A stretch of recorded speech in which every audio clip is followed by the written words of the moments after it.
The plane dropped like a stone through black sky, and Evelyn Hart's world tilted sideways. Her eyes snapped open to find her head resting on the shoulder of the man she'd dismissed as nobody. The worn jacket, the tired eyes, the single father who didn't belong in first class. Around them, passengers screamed. Overhead bins burst open. The captain's voice cut out mid-sentence, replaced by a sickening silence that made her stomach drop harder than the aircraft itself. Then the intercom crackled with words that stopped her heart. "The captain is unconscious. Is there anyone who can fly this plane?" Before we dive into this incredible story, I need your help. If you enjoy what you're about to hear, please hit that like button and drop a comment telling me what city you're watching from. I love seeing how far these stories travel. Now, let's begin. Evelyn Hart didn't believe in wasted time. Every minute had a price, every interaction a purpose, every flight a deadline. At 38, she'd built herself into exactly what she'd always wanted to be: untouchable. CEO of Skybridge Aviation Technologies, the company revolutionizing aircraft safety systems. Her face had graced magazine covers. Her quarterly reports moved markets. Her voice silenced boardrooms full of men who'd underestimated her exactly once. So when she settled into seat 2A of Flight 847 from Seattle to New York, adjusting her Armani blazer and opening her laptop before the cabin door even closed, she had zero interest in the man shuffling into 2B beside her. He looked tired. That was her first thought.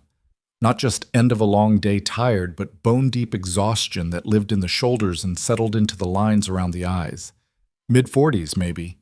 Brown hair starting to gray at the temples. A navy jacket that had seen better years, though it was clean and carefully maintained.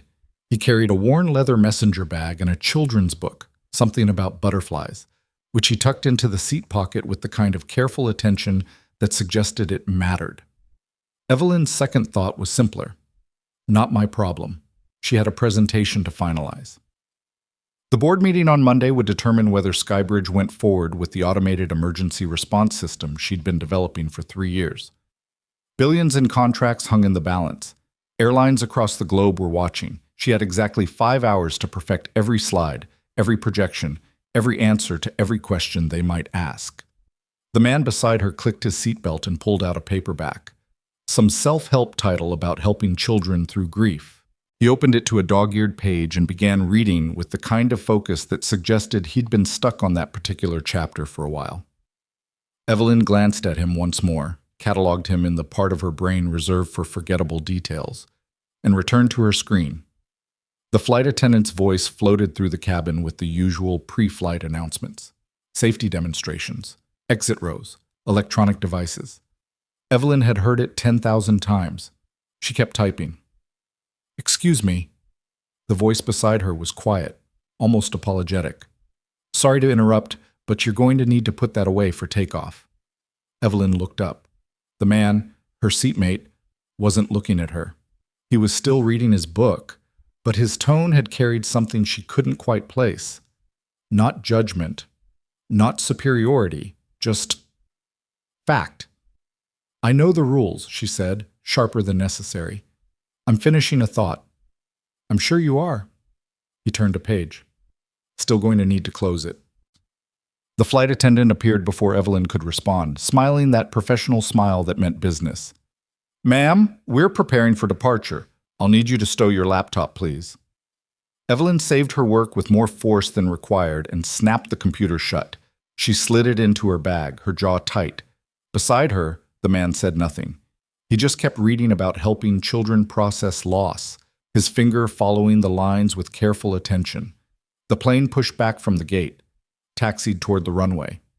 The engines built to that familiar whine that usually lulled Evelyn into productive focus. Tonight, though, something felt different. Maybe it was the weather. The forecast had mentioned storms over the Midwest. Maybe it was the presentation weighing on her mind. Maybe it was the fact that her assistant had quit yesterday, the third one this year, with some tearful speech about work-life balance that Evelyn had barely listened to. Or maybe it was the man beside her, reading about grief with the kind of attention that suggested he knew it personally. The plane lifted into darkness. Seattle's lights fell away below them, replaced by the vast emptiness of night sky. Evelyn pulled out her tablet the moment the seatbelt sign dinged off. She had backup slides to review, market projections to memorize, competitor analyses to study. An hour passed, then another. The cabin lights dimmed.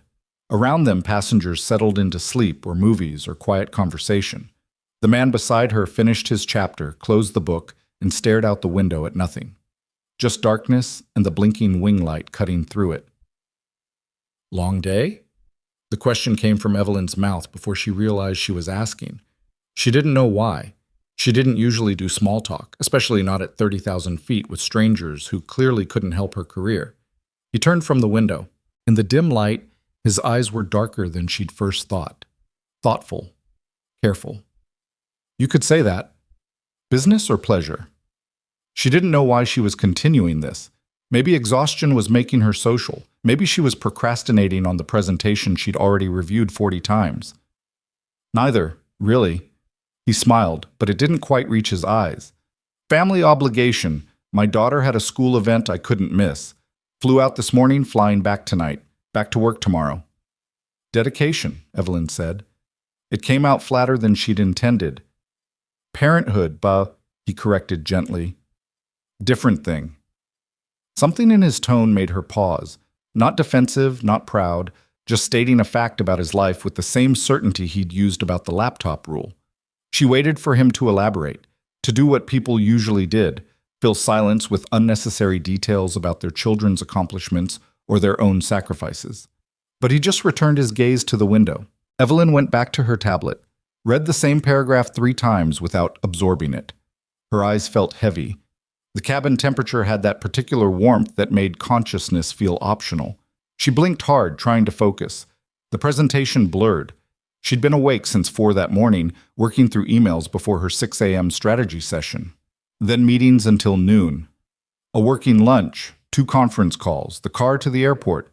No dinner, just coffee and determination. Her body was sending signals she'd learned to ignore. The heaviness in her limbs, the way her thoughts kept sliding sideways, the slow blinks that lasted longer each time. Just need to review section 4, she thought. Then the appendix. Then, the tablet slipped slightly in her hands. She caught it, jerked herself upright. Beside her, the man had pulled out a small notebook and was writing something with careful, precise handwriting. Not frantic like her scrawls during board meetings.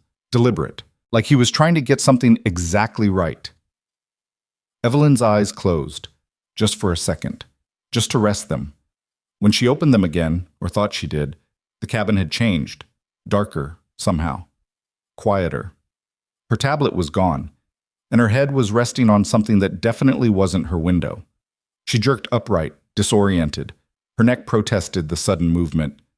The man beside her, Michael, she somehow knew now, though she didn't remember learning his name, was carefully adjusting his jacket, which had apparently been serving as a buffer between her head and his shoulder. "I'm sorry," Evelyn said immediately, heat flooding her face. "I didn't mean to." "You needed sleep," he said simply. "No harm done." She looked around the cabin, trying to orient herself. Most passengers were asleep. The flight attendants were nowhere visible.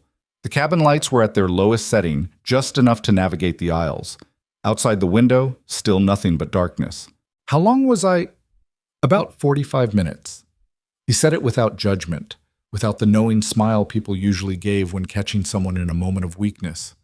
"You were working pretty hard before. Figured you needed it." Evelyn's professional instincts kicked in, apologize, dismiss, re-establish boundaries. But the words stuck in her throat. She had needed it. She still felt exhausted, but that desperate edge had dulled slightly, and he'd just let her sleep. Hadn't woken her, hadn't made it awkward. Just stayed still and let a stranger rest. "Thank you," she managed. He nodded and returned to his notebook. Evelyn caught a glimpse of the page, neat columns of numbers, what looked like a budget. Careful notations in the margins. The handwriting of someone who'd learned precision mattered. She should go back to her presentation. Should use this burst of semi-consciousness to finalize her talking points. But her tablet felt impossibly far away in her bag, and the warmth of the cabin was wrapping around her again, and her eyes were already closing despite her best efforts. "Go ahead," Michael said quietly, not looking up from his notebook. "I don't mind." Evelyn wanted to protest, wanted to maintain the professional distance she'd built her entire career on. But her body had other priorities. Her head listed toward his shoulder again, and this time she didn't fight it. The last thing she heard before sleep took her was the scratch of his pen on paper, steady and certain. She woke to chaos. The plane lurched violently to the left, throwing her against her seatbelt hard enough to knock the air from her lungs. Overhead bins rattled. A carry-on bag tumbled into the aisle with a crash that made someone scream. The cabin lights flickered once, twice, then blazed to full brightness. Evelyn's heart hammered against her ribs. Beside her, Michael was already upright, his hand braced against the seat in front of him. His face had changed, the tiredness burned away by something sharper. Alert, focused, another jolt. This one felt wrong, like the plane had dropped and then caught itself at the last second. Evelyn's stomach flipped. Around them, passengers were gripping armrests, looking around wildly. A baby started crying. Then another. The intercom crackled to life. The senior flight attendant's voice came through, professional but strained. "Ladies and gentlemen, please remain seated with your seatbelts fastened. We're experiencing some turbulence. Everything is under control." But Evelyn had flown enough to know the difference between routine turbulence and whatever this was. The plane was moving wrong, banking too hard. The engines sounded off, higher pitched than normal, like they were straining. Michael was already leaning forward, looking toward the cockpit. His hand had moved to his seatbelt, fingers resting on the buckle but not releasing it yet. "This isn't normal turbulence," Evelyn said. She meant it as a question, but it came out as a statement. "No," he agreed. "It's not." The plane dropped again. This time it felt like an elevator with cut cables, stomach and throat, weightless terror. Screams erupted throughout the cabin. Oxygen masks dropped from the overhead compartments with a collective whoosh that sounded like the plane itself was gasping. "Oh my God!" someone shouted. "What's happening?" Evelyn grabbed her mask with shaking hands. Beside her, Michael did the same, but his movements were automatic, efficient. He pulled it over his face, secured it, then immediately looked around at nearby passengers to make sure they were doing the same. An elderly woman across the aisle was fumbling with hers, her hand shaking too badly to get the strap over her head. Without hesitation, Michael unbuckled, leaned across the aisle, and gently took the mask from her hands. "It's okay," he said, his voice calm despite the mask muffling it. "Let me help. You're doing fine." He secured it over her face, adjusted the straps, made sure she was breathing properly. Then he returned to his seat and rebuckled just as another jolt hit. The flight attendant's voice came through again, higher now. "Please remain seated. Please remain calm." Then the cockpit door burst open. The co-pilot stumbled into the cabin, his face sheet white. Behind him, Evelyn caught a glimpse of the captain slumped forward in his seat, not moving. The co-pilot grabbed the senior flight attendant by her shoulders, spoke rapidly in her ear. Evelyn couldn't hear the words over the roar of wind and engines and passenger panic, but she could see the flight attendant's face drain of color. The co-pilot disappeared back into the cockpit. The door closed. The senior flight attendant stood there for 3 seconds that felt like hours. Then she picked up the intercom handset. Her hand was visibly shaking. "Ladies and gentlemen," her voice cracked. She tried again. "Ladies and gentlemen, I need your attention. The captain has suffered a medical emergency. The first officer is handling the aircraft, but we need to know if there is anyone on board with significant flight experience. If you have extensive flying experience, please make yourself known to the flight crew immediately." The cabin erupted, passengers shouting questions, a man near the back yelling about his wife's heart condition, a teenager crying for his parents 3 rows away. The plane bucked again, harder, and the flight attendant grabbed the nearest seat to keep from falling. Beside Evelyn, Michael was perfectly still. She turned to look at him. His eyes were fixed on the cockpit door. His jaw was tight. His hands were gripping the armrests, but not in fear, in restraint, like he was physically holding himself in place. "We're going to die," someone sobbed behind them. "Oh God, we're going to die!" The intercom crackled again. This time it was a man's voice, the co-pilot, Evelyn realized. Younger than she'd expected, barely controlled panic bleeding through his professional training. "I need help up here, now. If anyone has any experience flying aircraft, any experience at all, I need you in this cockpit immediately." Another drop, longer this time. 5 seconds of free fall that felt like minutes. Evelyn's vision grayed at the edges. She couldn't breathe, couldn't think. The mask was on her face, but no air seemed to be reaching her lungs. Then Michael unbuckled his seatbelt and stood up. The movement was so sudden, so deliberate, that it cut through Evelyn's panic. He was standing in the aisle, one hand on the overhead compartment for balance, facing the cockpit. His expression had changed completely. The tired, careful single father was gone. In his place stood someone else, someone harder, more certain. The senior flight attendant was struggling toward him against the turbulence. "Sir, I need you to sit down." "I can fly this plane," Michael said. His voice carried through the chaos, steady and absolute. "I can help." The flight attendant's eyes went wide. "You're a pilot?" "Yes." He was already moving toward the cockpit, his steps sure despite the bucking aircraft. 11 years commercial, 7 years military before that. Search and rescue mostly. If he needs help up there, I can provide it. Evelyn watched him go, her mind struggling to process what she'd just heard. The man in the worn jacket. The one reading about helping grieving children. The single father who'd let her sleep on his shoulder because she looked tired. A pilot. Not just a pilot. Military search and rescue. He disappeared into the cockpit. The door closed behind him. The plane lurched again, and Evelyn grabbed her armrests hard enough to hurt. Around her, passengers were praying, crying, calling loved ones. The woman Michael had helped with her mask was whispering something over and over, her eyes squeezed shut. Minutes crawled by.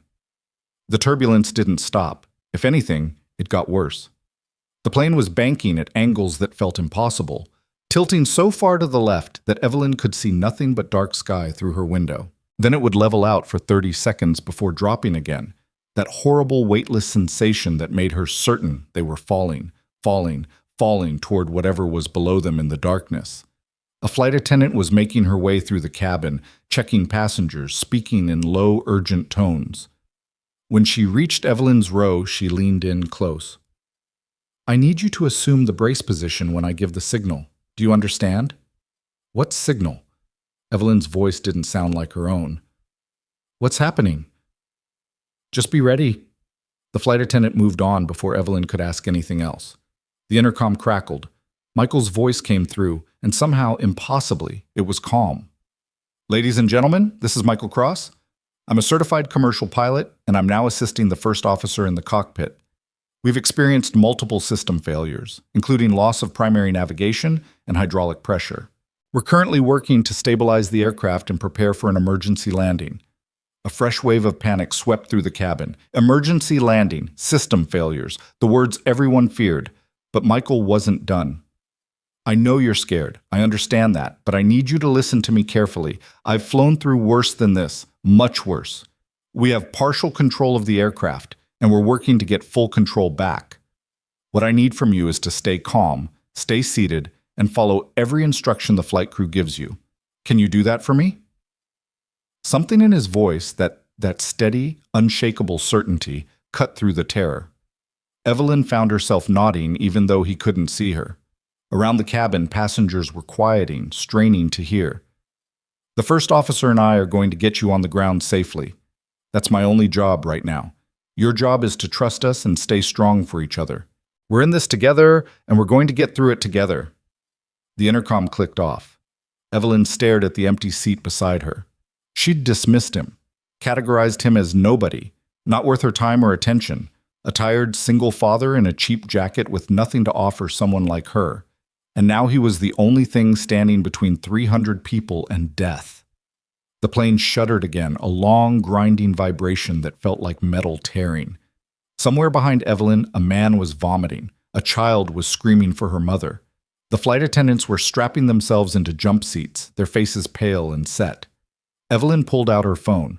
No signal this high up, but she opened her messages anyway and typed to her brother in Boston. "I love you. Tell Mom I love her. Take care of the company, if something happens."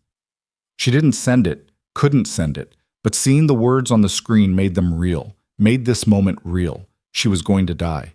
They were all going to die. In this metal tube hurtling through darkness, completely at the mercy of two men in a cockpit trying to fix systems that had already failed. The intercom crackled again. The co-pilot this time, his voice tight. Flight crew, prepare for emergency landing procedures. Passengers, when you hear the command, immediately assume the brace position. Head down, hands on your ankles or behind your head. Stay in that position until the aircraft comes to a complete stop. Evelyn's whole body was shaking now. She couldn't control it. Her hands, her legs, even her jaw. Terror had taken over every cell, every nerve. This was it. This was how it ended. Not in a boardroom or a hospital bed or anywhere dignified. In a falling plane with strangers, her last moments spent in animal fear. Through the darkness outside her window, she caught a glimpse of lights far below. A town, maybe. Or a city. People down there going about their normal Saturday night, completely unaware that Flight 847 was dying above them. Then Michael's voice came through one more time. Quieter now, personal, like he was talking to each of them individually. Listen to me. I've been exactly where you are right now, scared, certain it was over. I've been in aircraft that were hit, that were failing, that everyone said couldn't be saved, and I'm still here. You know why? Because fear doesn't decide how this ends. Skill does. Determination does. And I am very skilled, and I am very determined, and I am not letting this plane hit the ground wrong.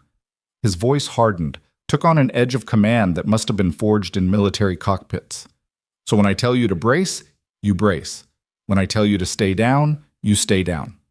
When we hit the ground, and we will hit it hard, you protect your head, you stay conscious, and the second we stop moving, you evacuate this aircraft in an orderly fashion. No panic. No pushing. We're all walking away from this, every single one of us. Do you understand? Evelyn realized she was crying. Tears streaming down her face, her whole body racked with sobs she couldn't control. But somewhere under the terror, something else was growing.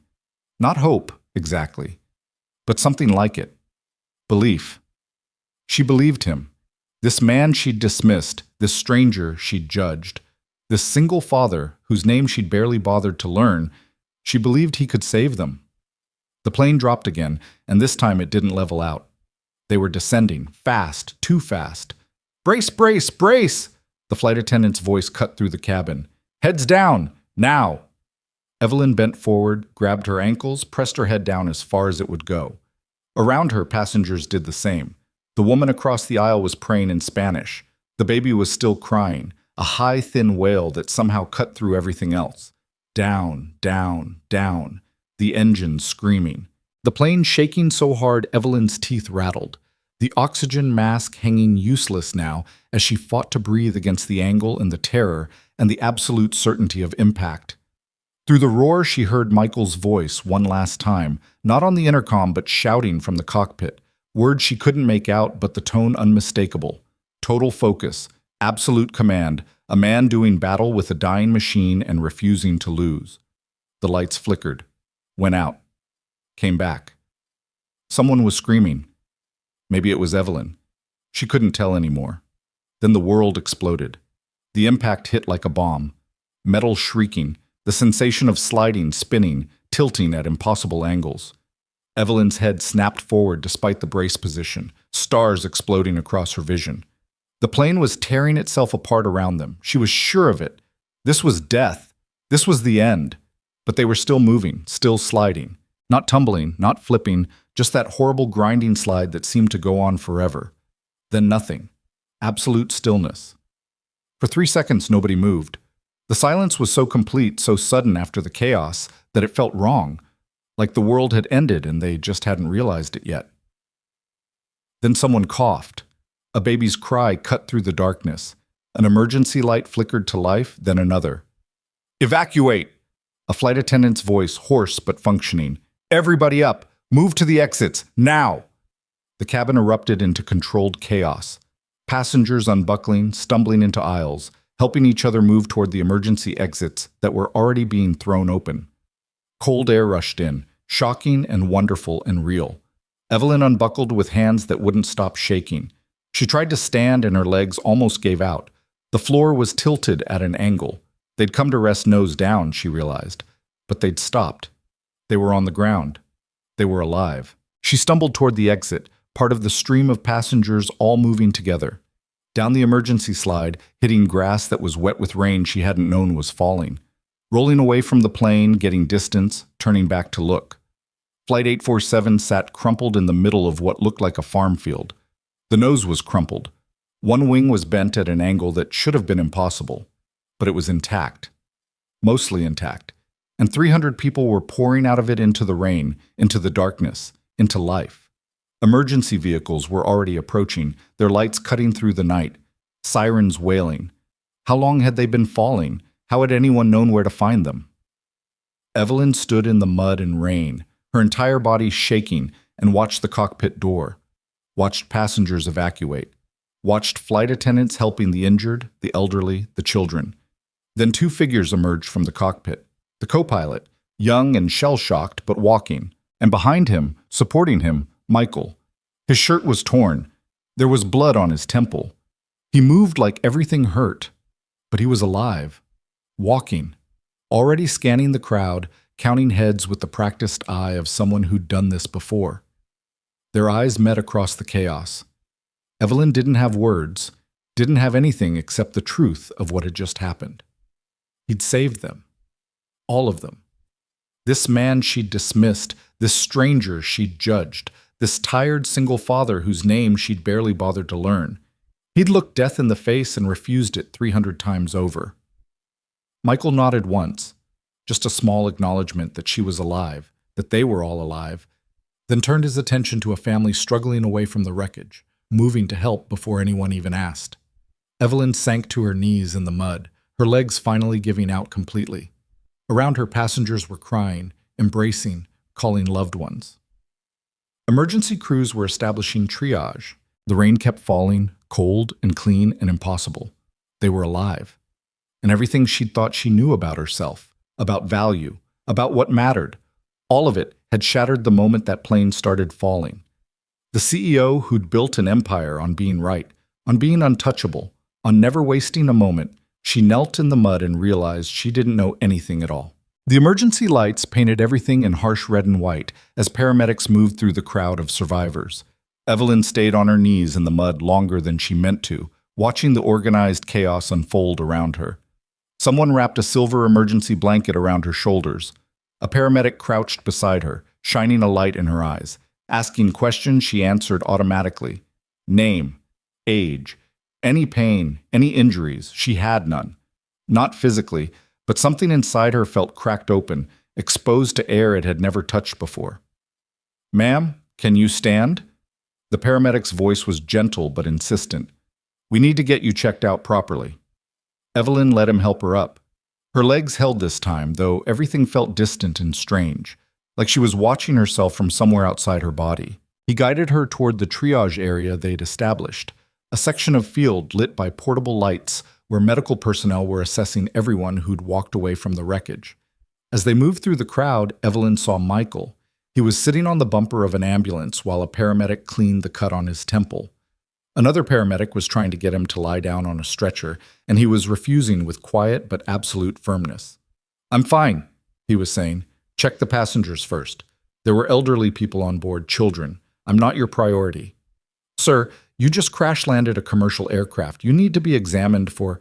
I said check the passengers first. Michael's voice remained calm, but something in his tone made the paramedic step back. Not fear. Respect.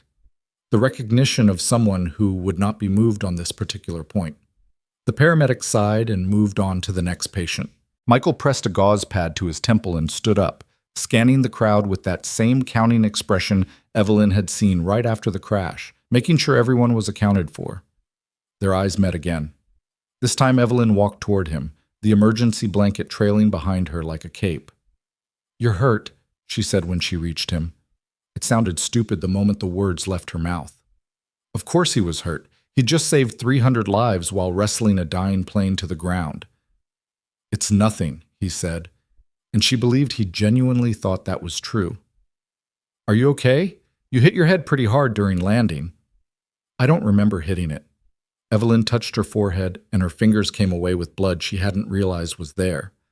I don't remember much after we touched down, just sliding and the noise. That's normal. Adrenaline does that. He pressed the gauze more firmly to his own wound. You should let them check you out. Head injuries are tricky. So should you. A ghost of a smile crossed his face. Probably. But there are people here who need help more than I do. A woman approached them then, holding a small boy's hand. The child couldn't have been more than 5, his eyes wide and red from crying. The woman's face was tear-streaked but determined. "Are you the pilot?" she asked Michael. "The one who landed the plane?" "I helped, yes." "You saved my son's life." Her voice broke.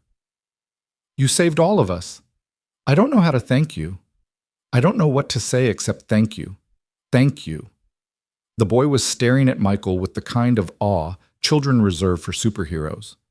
Michael crouched down to the child's level, wincing slightly at the movement. "What's your name?" he asked gently. "Tommy," the boy whispered. "Well, Tommy, you were very brave up there. Your mom tells me you stayed calm and did exactly what the flight attendants told you to do. That's what helped keep everyone safe. You should be proud." "Were you scared?" Tommy asked. Michael considered the question seriously. "Yes, I was scared. But being scared is okay. It's what you do when you're scared that matters. And you did great." More people were approaching now. Passengers who'd realized who Michael was, what he'd done.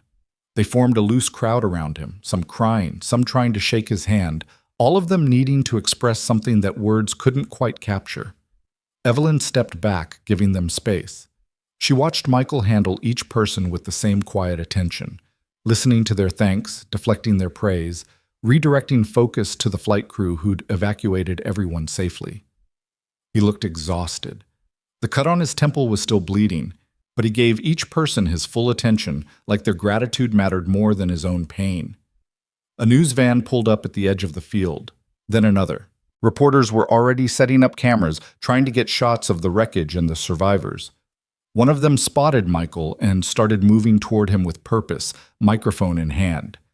Michael saw the reporter coming, and something changed in his expression. Not fear, but something close to it. He looked around quickly, spotted Evelyn, and moved toward her with surprising speed for someone who'd just crash-landed a plane. "I need to go," he said quietly when he reached her. "The press, I can't talk to them. Not about this." "Why not?" Evelyn asked, genuinely confused. "You're a hero. They'll want your story." "That's exactly why." He was already backing away toward the darker part of the field, away from the lights and cameras.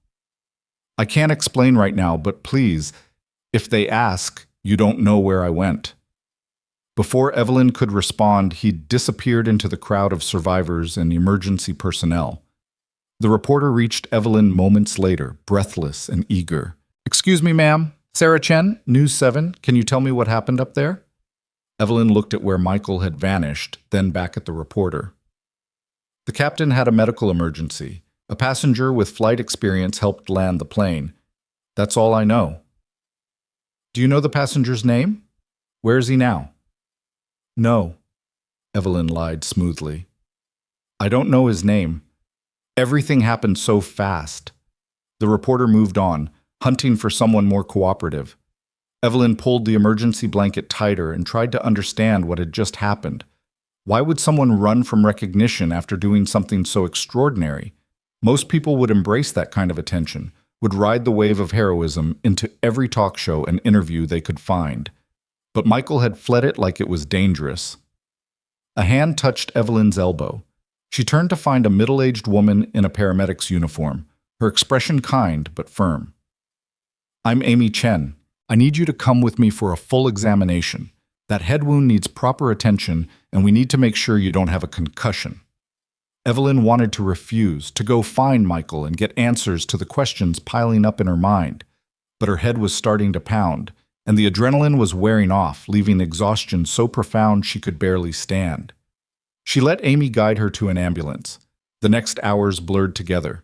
Examination, questions from aviation authorities, more questions from police, a representative from the airline who looked pale and kept apologizing in a shaking voice. Evelyn answered everything on autopilot while her mind stayed stuck on one image. Michael's face when he saw those reporters coming.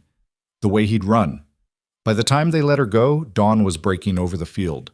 The wreckage of Flight 847 looked even worse in daylight. The crumpled nose, the torn wing, the long scar it had carved through the grass. Investigators swarmed over it like ants, documenting everything. Evelyn's phone had survived the crash. 47 missed calls, 63 text messages. Her assistant, former assistant, had somehow heard about the crash and left a voicemail telling her to call immediately. Her brother had left 6 increasingly panicked messages. Her mother had texted simply, "Please be alive." She called her brother first. "Evelyn! Oh my God, Evelyn!" His voice cracked. "I saw the news. They said Flight 847 went down. I've been calling for hours." "I'm okay," she said. Her voice sounded strange to her own ears. Flat, distant. "I'm alive. Everyone's alive." "How?" "The news is saying it was a miracle. Multiple system failures, the captain incapacitated. How did anyone survive that?" "There was a passenger, a pilot. He landed it. They're saying he's refusing to talk to the press. Nobody knows who he is. The airline won't release passenger information." "Evelyn, what happened up there?" She closed her eyes, saw the plane falling, felt her head on Michael's shoulder, watched him stand up and walk toward certain death with absolute calm. "I don't know," she said. "I need to go. I'll call you later." She hung up before he could protest. A shuttle bus was loading survivors to take them to a hotel where the airline had arranged rooms. Evelyn climbed aboard, found a seat, and stared out the window at the crash site shrinking behind them. The hotel was chaos. Survivors reuniting with families who'd driven through the night to get there, reporters crowding the lobby, airline representatives trying to coordinate everything while looking like they hadn't slept in days. Evelyn checked in, got her room key, and escaped to the elevator before anyone could recognize her. The room was generic, beige walls, mass-produced art, industrial carpet. She stood in the middle of it for a long moment, then walked to the bathroom mirror. The woman looking back was someone she barely recognized, hair matted with mud and dried blood, makeup smeared beyond repair, a bandage on her temple where they'd cleaned and treated the cut.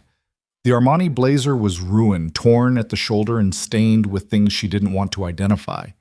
She looked like someone who'd survived a plane crash, which, she supposed, was accurate. Evelyn stripped off her clothes and stood in the shower until the water ran cold, watching mud and blood swirl down the drain. When she finally emerged, she felt marginally more human. Still exhausted, still shaken, but functional. Her laptop had survived the crash, protected in her bag. She opened it and stared at her presentation, the one she'd been so desperate to perfect. The board meeting was Monday. Tomorrow, technically, though it felt like years had passed since she'd cared about quarterly projections and market share. She should review it, should finalize her talking points, should prepare for the questions about how the crash might affect the company's reputation, given that Skybridge made aviation safety systems. Instead, she opened her browser and typed, "Michael Cross pilot." The search returned thousands of results. Too many, too generic. She added Seattle and tried again. Still nothing useful. Just articles about various pilots named Michael Cross, none of them matching the man from the plane. She tried Michael Cross search and rescue and got closer. A few mentions in old military publications, commendations for service, but nothing recent. Nothing that explained who he was or why he'd been sitting in coach on a commercial flight wearing a worn jacket and reading a book about helping children through grief. A knock on her door interrupted her searching. Evelyn considered ignoring it, but the knock came again, insistent. "Ms. Hart? It's Richard Preston from Skybridge Aviation. I need to speak with you urgently." Evelyn sighed and opened the door. Richard was her VP of Communications, a rail-thin man in his 50s who looked like he'd aged a decade overnight. His tie was loose, his shirt wrinkled, his eyes bloodshot. "Richard, what are you doing here?" "What do you think I'm doing here?" The CEO of an aviation safety company just survived a crash caused by multiple system failures. The press is going insane. The board is freaking out. I drove through the night because we need to get ahead of this before it destroys everything you've built. He pushed past her into the room, already pulling out his tablet. "I've drafted 3 statements. One for the press, one for the board, one for our clients. I need you to review them immediately. And we need to discuss your interview strategy. Every major network wants you. This could be terrible for the company, or it could be the best PR we've ever had, depending on how we handle it." Evelyn stared at him. People almost died last night. I almost died. I know. And I'm grateful you're alive. But right now, we need to think about the company.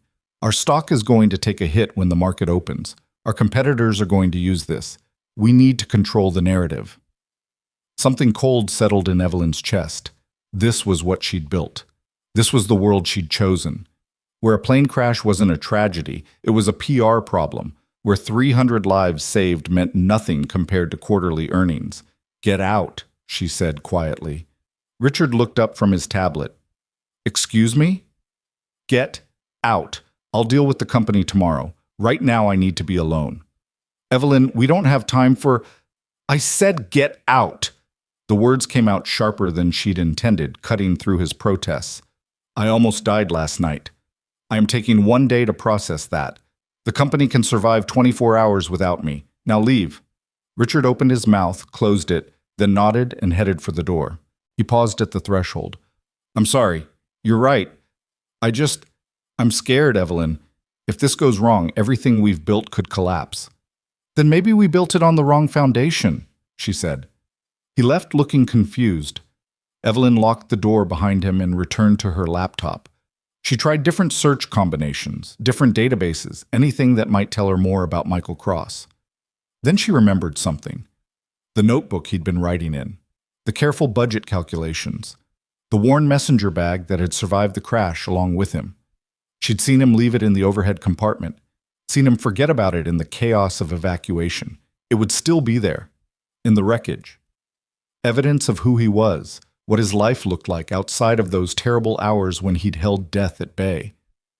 Evelyn stood up, grabbed her jacket, and headed for the door. She needed answers, needed to understand why a man who'd saved 300 lives was hiding from recognition, needed to know why someone with his skills and courage had been sitting in coach reading about grief. The crash site was still restricted, but Evelyn had spent years learning how to get into places she wasn't supposed to be. She talked her way past the first security checkpoint by showing her CEO credentials and mentioning Skybridge's safety systems. Got through the second by implying she was conducting company business for the investigation. The field was quieter now. Most survivors had been evacuated. The investigation team was smaller, more focused. They'd erected a tent over part of the wreckage, protecting it from the elements while they documented everything. Evelyn approached a woman in an NTSB jacket who looked less busy than the others. Excuse me, I was on the flight. I left something in my overhead compartment, my medication. Is there any way I could retrieve it? The woman shook her head. I'm sorry, ma'am. The wreckage is an active investigation site. Nothing can be removed until we've completed our documentation. But it's just personal belongings. Surely, I understand, but protocol is protocol. We'll release personal items as soon as we're able, probably within a week. Evelyn thanked her and walked away, frustrated. She stood at the edge of the restricted zone, staring at the crumpled fuselage of Flight 847. Somewhere in there was Michael's bag, his notebook, the answers she needed. You're looking for something. The voice made her jump. She turned to find an older man in investigator's gear, his hair steel gray, his eyes sharp and assessing. I left something on the plane, Evelyn said, but they won't let me get it. Smart woman like you knows that's not how crash investigations work. He smiled slightly. I'm Thomas Reed, lead investigator. You're Evelyn Hart, Skybridge CEO. I recognized you from the coverage. Then you know I understand the importance of proper procedure. I do, which makes me wonder why you're really here. Thomas studied her face. You're looking for information about the passenger pilot, Michael Cross. Evelyn's heart kicked up. You know him? I know of him, enough to know he doesn't want to be found. Thomas glanced back at the wreckage. And enough to know that what he did last night was extraordinary. 11 years since he flew commercially, and he puts that plane down with only 6 serious injuries and 0 fatalities. That's not luck. That's skill most pilots will never have. Why hasn't he flown in 11 years? Thomas was quiet for a long moment. That's his story to tell, not mine. He saved my life. I think I deserve to know who he is. Maybe. But wanting to know and deserving to know aren't always the same thing. Thomas turned to leave, then paused. He's not hiding because he's ashamed. He's hiding because he has things in his life that matter more than being called a hero. If you're smart, and I think you are, you'll respect that. He walked away before Evelyn could respond.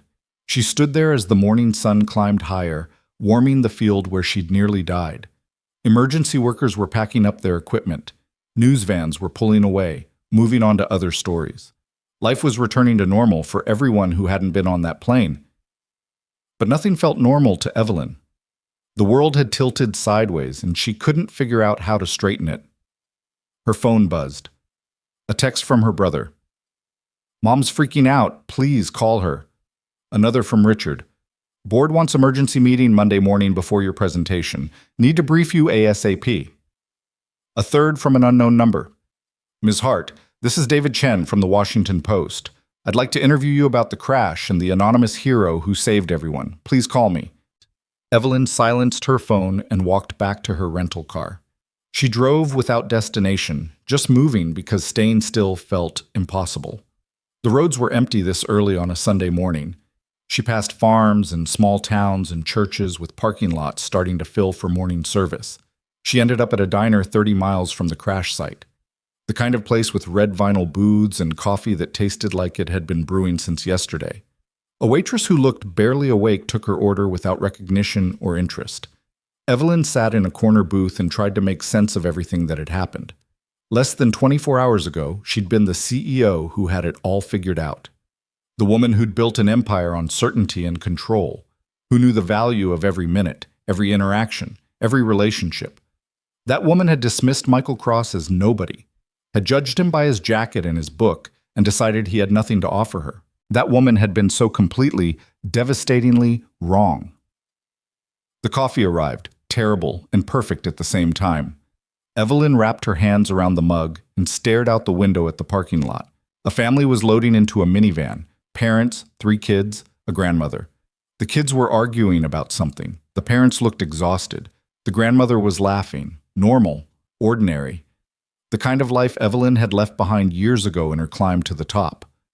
Her phone buzzed again. Another number she didn't recognize. She almost didn't answer, but something made her pick up. "Ms. Hart, this is Jennifer Walters. I'm a caseworker with Family Services in Seattle. I'm trying to locate Michael Cross. His daughter is asking for him, and we can't reach him.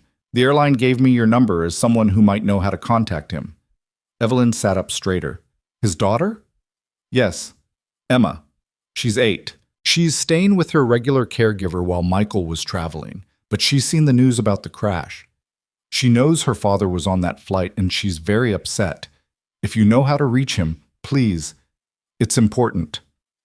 "I don't have his number," Evelyn said, "but I can try to find him. What's your number?" Jennifer rattled it off. "Please hurry.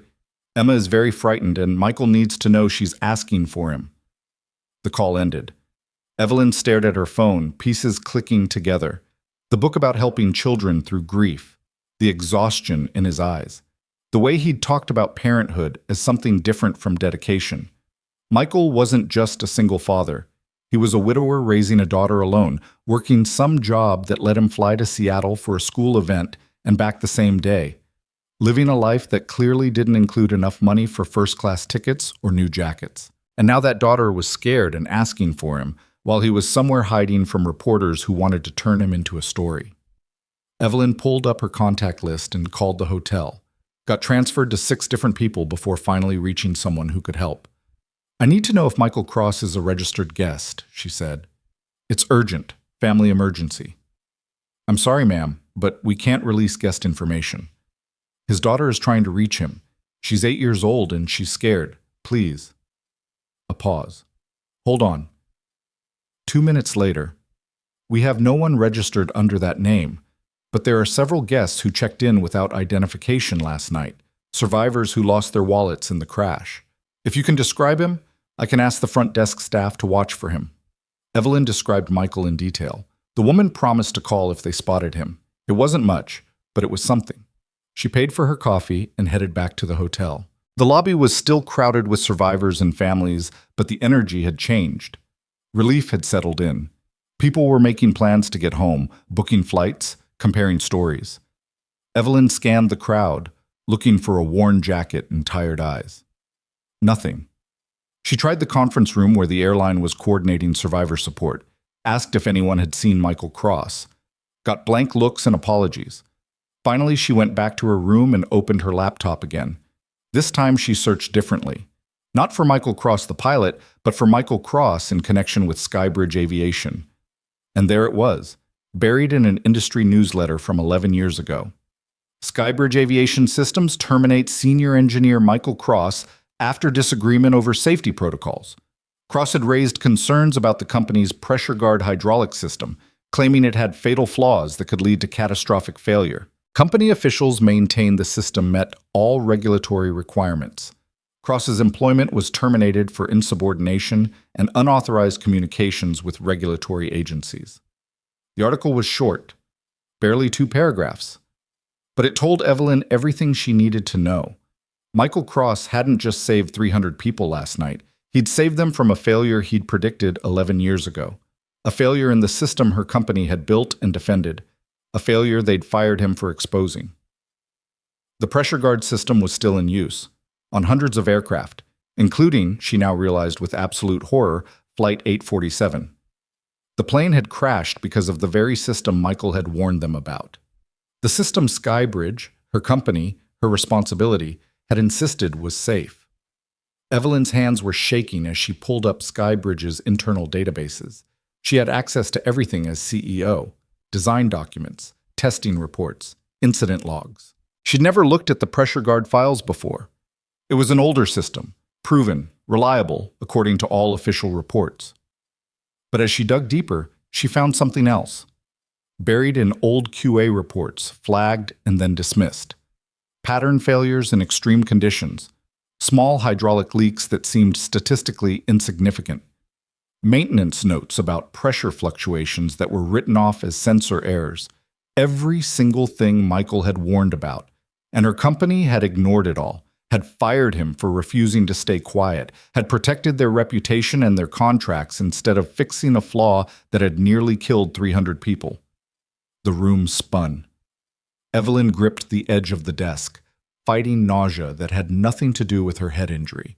She'd built her entire career on being right, on making the tough calls, on trusting her judgment and the judgment of the people she'd hired. And she'd been so catastrophically wrong that it had almost killed her and everyone else on that plane. The man she'd dismissed, judged, and ignored had been the only one telling the truth, had sacrificed his career to try to stop this. And last night, he'd had to save everyone from a disaster he'd tried to prevent 11 years ago. A knock on her door. Evelyn ignored it. The knock came again, harder. "Evelyn, I know you're in there. Open up." Richard. She almost told him to go away again, but she needed someone to know what she'd found, needed someone to help her figure out what came next. She opened the door. Richard pushed past her, already talking. "Okay, I've been thinking about our strategy. We need to position you as a survivor, not just a CEO. Human interest, personal transformation. We can—" "Richard, stop." Evelyn's voice was hollow. "We have a much bigger problem." She showed him what she'd found, watched his face drain of color as he read the reports, the warnings, the documentation of a cover-up she'd never even known existed. "This is from before your time," Richard said finally. "You weren't CEO when they fired him. You didn't make this decision. I'm CEO now. It's my company, my responsibility." Evelyn closed her laptop. "And the man who tried to stop this is the same man who saved everyone last night. The man we destroyed professionally is the only reason 300 people are still alive. What are you going to do?" "I'm going to find him, and then I'm going to make this right." "Evelyn, think about this. If you admit the company was wrong, if you acknowledge these flaws existed, people could have died because we ignored them. People almost did die. I won't make that mistake again. The board will never agree to this. The legal exposure alone, then the board can fire me." Evelyn stood up, suddenly certain. "But I'm not covering this up. Not for them, not for the company, not for anyone. We were wrong. I'm going to say so publicly, and I'm going to fix it." Richard stared at her like she'd grown a second head. "You've lost your mind." "Maybe. Or maybe I just found it. She grabbed her jacket. I need to go. Where? To find Michael Cross. To apologize. To try to undo some of the damage we caused. She left Richard standing in her hotel room looking shell-shocked, took the elevator down to the lobby, and walked out into the late morning sunshine with absolutely no plan beyond finding the man who'd saved her life twice now, once from a falling plane, and once from a life built on foundations too rotten to stand. Evelyn started with the obvious places. The hospital where they'd taken the injured passengers. 3 different locations, none of which had any record of treating Michael Cross. The emergency shelter the airline had set up for survivors without local accommodations. No sign of him there either. She called Jennifer Walters back, the caseworker, and got an address for Michael's apartment in Queens. She caught the next flight to New York. The apartment building was in a neighborhood that real estate agents would call transitional, code for working-class people holding on while developers circled like sharks. 4 stories of red brick, iron fire escapes, windows with air conditioning units that had seen better decades. Kids playing basketball in a concrete lot across the street. A bodega on the corner with hand-painted signs advertising lotto tickets and cheap cigarettes. Evelyn stood on the sidewalk for a long moment, trying to reconcile this place with the man who'd controlled a dying aircraft with surgeon-like precision. She'd expected something different, something that matched his competence, his bearing, his absolute command in crisis. But maybe that was the point. Maybe she needed to stop expecting anything and start seeing what was actually there. The building's front door was propped open with a brick. Inside, the hallway smelled like cooking spices and old carpet. Mailboxes lined one wall, most of them dented. She found the one labeled M Cross, 3B, and climbed the stairs. The 3rd floor was quieter. Late afternoon light filtered through a window at the end of the hall. Apartment 3B had a welcome mat with cartoon butterflies on it, the kind a child would pick out. Evelyn raised her hand to knock, then hesitated. What was she going to say? Sorry we destroyed your career and nearly killed you with our faulty system, but thanks for saving us anyway. There were no words adequate for this conversation, no script she could follow. She knocked anyway. Footsteps inside.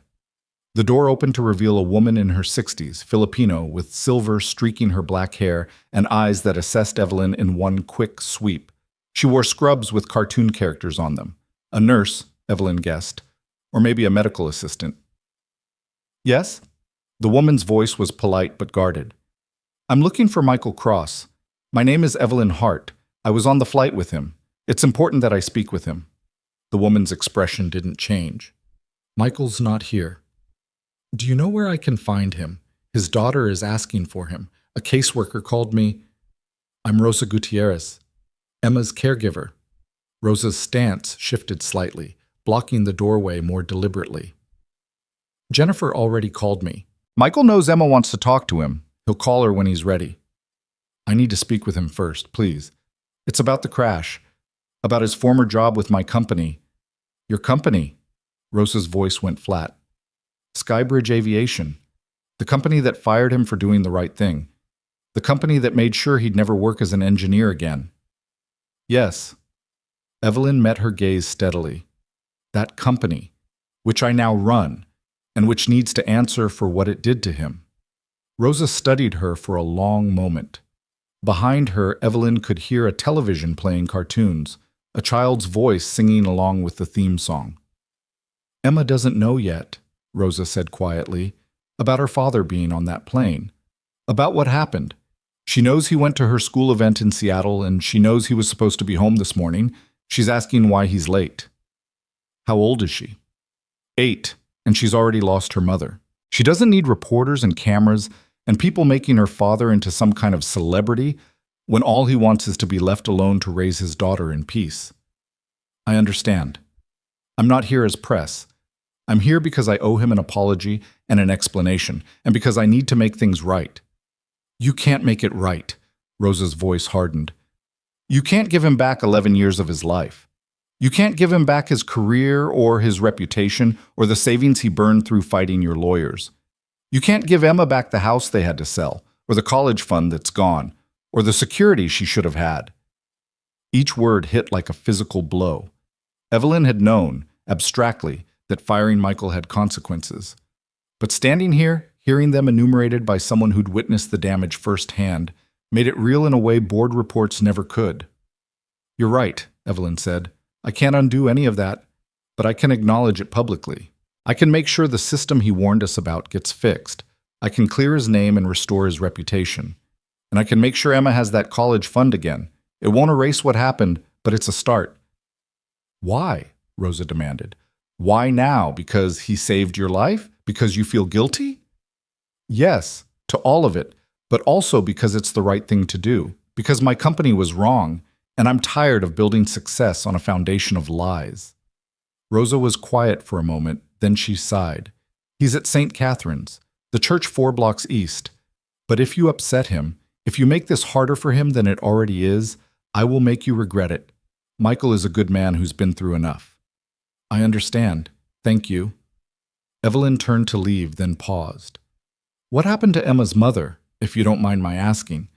Rosa's expression softened slightly. "Cancer. 3 years ago. Emma was 5. Sarah, that was her name, she was a teacher. Special education. They were happy, you know? Really happy. Had a house in the suburbs, good jobs, plans for more kids. Then Michael got fired and blacklisted. Sarah had to keep working through her treatment because they needed the insurance. She fought for 2 years, but the stress, the financial pressure..." Rosa shook her head. "I'm not saying your company killed her, but you didn't help her survive either." Evelyn had no words for that. She just nodded and walked away, Rosa's voice following her down the hall. 4 blocks east, the old stone church. You can't miss it. The walk to St. Catherine's took her through streets that reminded Evelyn of what New York used to be before the hedge funds and tech companies remade it in their image. Corner stores run by families who'd been there 40 years. Apartment buildings where 3 generations lived within shouting distance. People who knew each other's names, who looked out for each other's kids. The kind of community Evelyn had left behind climbing toward the top. St. Catherine's was exactly what Rosa had described. Old stone, Gothic architecture, stained glass windows that had survived a century of city life. The heavy wooden doors were propped open. Inside, the air was cool and smelled of candle wax and old wood. The sanctuary was mostly empty. A few people scattered in the pews, heads bowed in private prayer. Afternoon light filtered through the stained glass, painting everything in shades of blue and gold. Michael sat alone in the back row, his elbows on his knees, his head in his hands. He'd changed clothes since the crash, jeans and a dark t-shirt, both clean but worn soft from many washings. The bandage on his temple stood out white against his dark hair. Evelyn slid into the pew behind him. He didn't turn, but his shoulders tensed slightly. He'd known she was there. "Rosa called ahead," he said quietly. "Told me you were coming." "I can leave if you want." "No, sit." He straightened up, but didn't turn around. "I knew this conversation was coming eventually. Might as well get it over with." Evelyn moved to sit beside him instead of behind. Up close, he looked exhausted in a way that went beyond the crash, the kind of tired that lived in the bones. "How did you find me?" he asked. "Your name was in old company records from when we fired you." She paused. "I read the reports, all of them.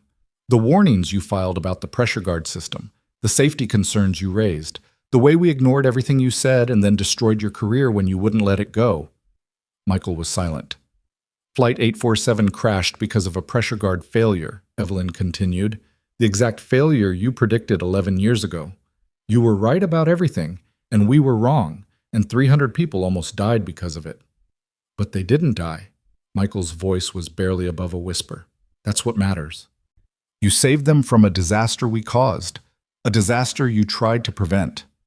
Evelyn had practiced this speech on the flight to New York, but now all her careful words felt inadequate. "I'm sorry for all of it, for what my company did to you, for what it cost you and your family. I know sorry doesn't fix anything, but I need you to hear it anyway." Michael turned to look at her finally.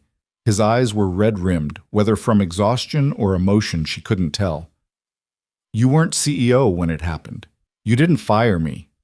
"No, but I'm CEO now, which makes it my responsibility to fix it." "How do you fix something that already happened? You can't give me back my job at Boeing. You can't give me back the years I spent fighting blacklist after blacklist, trying to find engineering work while my wife died and my daughter watched her father fail over and over. His voice remained quiet, but something raw had entered it. You can't give my daughter back her mother, who might have survived if we'd had the financial stability to get her the best treatment. You can't undo any of it. No, I can't. But I can make sure everyone knows you were right. I can clear your name publicly. I can fix the pressure guard system and make sure no other plane fails the way 847 did. And I can make sure Emma has the future she deserves. Michael shook his head. I don't want your money. I don't want your public apologies. I just want to raise my daughter in peace. What about justice? What about making sure this doesn't happen to someone else? Justice? Michael laughed, but there was no humor in it. I learned a long time ago that there's no justice. There's just what you can control and what you can't. I can control being a good father to Emma. I can control showing up for my job. I'm a maintenance supervisor at an apartment complex, by the way, since you're probably wondering what happened to the engineer. I can control being there when she needs me. That's it. That's all I have left. You have more than that. You have the truth. And people need to hear it. Why? Michael stood up abruptly, his voice rising slightly before he caught himself and lowered it again, mindful of the church. Why do people need to hear it? So they can make me into some kind of hero? So reporters can camp outside my apartment and scare my daughter? So I can spend the next year doing interviews and testifying and reliving the worst parts of my life? So it doesn't happen again, Evelyn said simply. So the next engineer who sees a safety flaw doesn't stay quiet because they saw what happened to you. So my company, so the whole industry, knows there are consequences for putting profit over people. Michael sat back down, the fight draining out of him. I'm tired, Evelyn. I've been tired for 11 years. I just want to go home to my daughter. They sat in silence for a moment. Somewhere in the church, a door opened and closed. Footsteps echoed and faded. Tell me about Emma, Evelyn said, finally. Michael's expression softened immediately. She's 8, smart as hell, loves butterflies, collects books about them, draws them constantly. She wants to be a scientist when she grows up, studies lepidopterist. He smiled slightly. She can't quite pronounce it yet, but she will. She gets that determination from her mother. Rosa mentioned her mother was a teacher. Special education. Sarah believed every kid deserved someone fighting for them, especially the ones everyone else had given up on. Michael's voice had gone gentle with memory. She would have loved what you're trying to do right now. The accountability, the making things right. That was her whole philosophy. You can't change the past, but you can choose better going forward. She sounds remarkable. She was. Emma's a lot like her. Same fire, same absolute certainty about right and wrong. It's beautiful and terrifying watching her grow up with Sarah's sense of justice. He paused. That's why I can't hide from this forever, even though I want to. Emma's going to ask questions. She's going to see the news coverage eventually, and I need to be able to tell her I did the right thing, whatever that turns out to be. Then help me fix this, Evelyn said. Not for the publicity or the recognition, for Emma. So she grows up knowing her father stood up for the truth and won, even if it took 11 years. Michael closed his eyes. What exactly are you proposing? Tomorrow I have a board meeting. I'm going to tell them everything, about the pressure guard failures, about you, about the cover-up. I'm going to recommend we ground every aircraft using that system until it's completely redesigned, and I'm going to publicly acknowledge what the company did to you. They'll fire you, probably, but I'll go out telling the truth.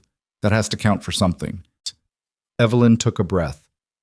I want you there. I want the board to hear directly from you about what you warned us about, what we ignored. I want them to look you in the face while they decide what matters more, their liability exposure or people's lives. You're asking me to relive the worst professional experience of my life in front of the people who made it happen. Yes, I am, and I have no right to ask that of you. Evelyn met his eyes.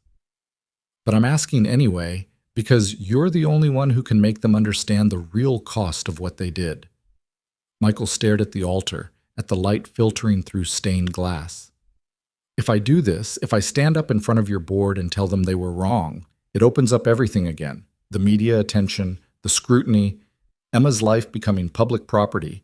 Rosa's right that I've been through enough, that we've been through enough. I know. And if you say no, I'll respect that. I'll fight this battle alone if that's what you need. But it would mean more coming from you. The truth always means more from the person who lived it. A woman entered the sanctuary, moving slowly toward the front. She lit a candle, knelt, crossed herself. Her lips moved in silent prayer. Evelyn and Michael watched her, giving her the privacy her devotion deserved. After she left, Michael spoke again. When I was flying rescue, we had this saying, "You can't save people who won't grab the rope. Doesn't matter how good you are, how skilled, how determined. If someone won't reach for the help you're offering, there's nothing you can do but watch them drown." "I'm reaching," Evelyn said. "I'm reaching for the truth and for justice, and for doing the right thing even though it might destroy everything I've built. I just need you to help me hold on."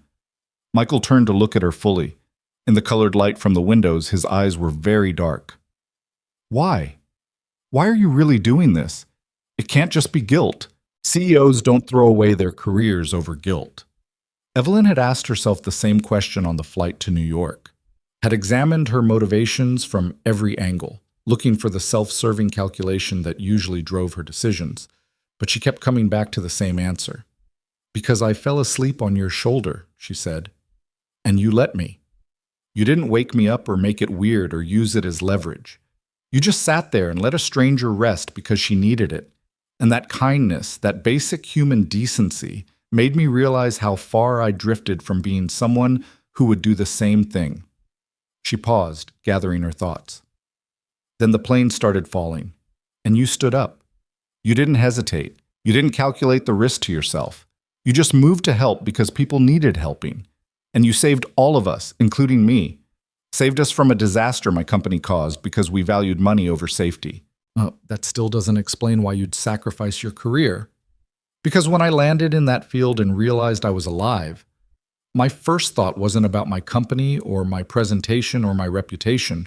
It was about you, about understanding who you were and why someone with your competence and courage was sitting in coach reading about helping children grieve." Evelyn felt her throat tighten. "And then I found out the truth. That we destroyed your life for being right. That my company's greed killed your wife, as surely as if we'd pushed her off a cliff. And I realized that everything I'd built was rotten at the foundation. So this is redemption for you. Maybe. Or maybe it's just the first honest thing I've done in years. I don't know anymore. I just know I can't go back to pretending everything's fine when 300 people almost died because the company I run values quarterly profits over human lives." Michael was quiet for a long time. Finally, he stood up. "I need to go see my daughter. She's been asking for me, and I've been putting it off because I didn't want her to see how shaken I still am. But she needs her dad more than I need to process my trauma. Of course, I'm sorry for taking up your time. I'll think about tomorrow, about the board meeting. I'll give you my answer tonight." He started to walk away, then turned back. "The apartment where I work as maintenance supervisor, it's the Riverside complex on West 47th. If you want my answer, meet me there at 7. I'll be doing rounds." He left before Evelyn could respond. She sat alone in the pew, watching light and shadow play across the walls, and wondered if she'd just convinced him or pushed him away. The rest of the afternoon blurred together. Evelyn found a hotel, tried to sleep, couldn't. She reviewed her presentation for the board meeting, but the words felt hollow now. All her careful projections and market analyses meant nothing when the fundamental premise was flawed. She opened her laptop and started writing something new, not a presentation, a confession. Every detail of what she'd learned about the pressure guard system, every warning Michael had filed, every decision the company had made to protect itself rather than fix the flaw. She wrote until her eyes burned and her fingers cramped, documenting everything so there would be a record even if the board refused to act. At 6:30, she caught a cab to the Riverside complex. The building was nicer than Michael's apartment, newer construction, better maintained, the kind of place young professionals rented before they could afford to buy. Evelyn found Michael in the basement, checking the boiler system. He wore work clothes now, canvas pants and a gray shirt with maintenance embroidered on the pocket. His hands were already dirty from whatever he'd been fixing. "Evelyn." He didn't look surprised to see her. "You're early." "I couldn't wait." She watched him test a valve, make a note on his clipboard. This is what you do now? Building maintenance? It's honest work, pays the bills, lets me be home for Emma when she needs me. He moved to the next system, checking gauges. And before you feel sorry for me, don't. I'm good at this job. People depend on me. Their heat works, their water's hot, their building is safe. That matters. I wasn't going to feel sorry for you. I was going to say it's a waste of your skills. My skills put me in a position where I had to choose between my career and my integrity, where I had to watch my wife die knowing we couldn't afford the best treatment, where I had to tell my daughter we were losing our house. Michael's voice remained even, factual. These skills, making sure a boiler works, fixing a leaky pipe, keeping people comfortable in their homes, nobody asked me to compromise my ethics for these.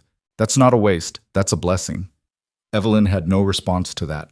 She followed him through his rounds, watching him work with the same precise attention he'd shown landing the plane.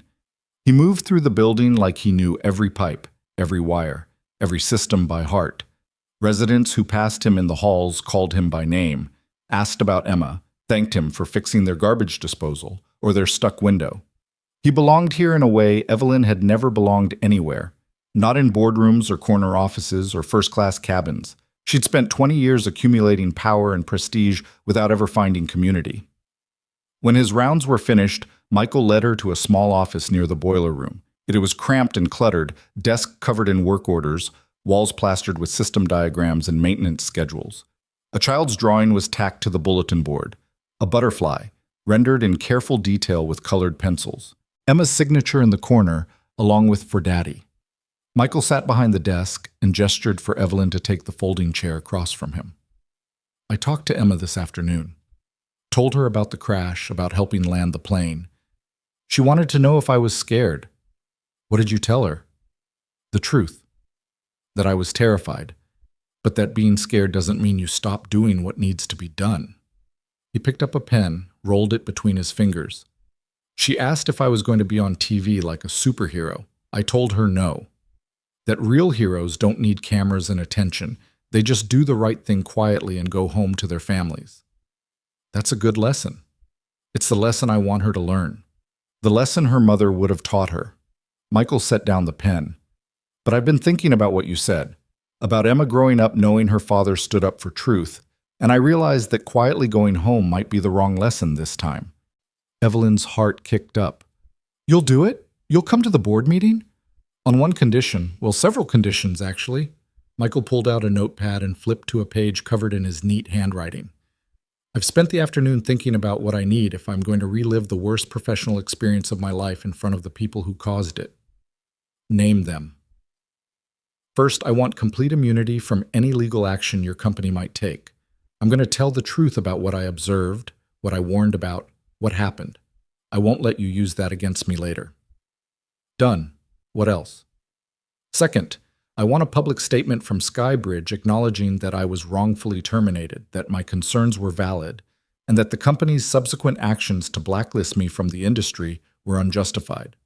I want my professional reputation restored. Absolutely. That's part of what I'm already planning to do. Third, I want a scholarship fund established in Sarah's name, not for Emma specifically, though she'll be eligible, but for children of aviation workers who die in the line of duty, pilots, engineers, mechanics, the people who keep planes in the air safely. Their kids deserve support.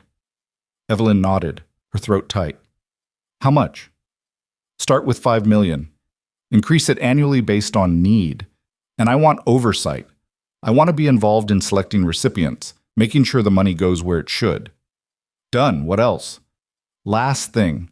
After the board meeting, after the statement, after all of it, I want to be left alone.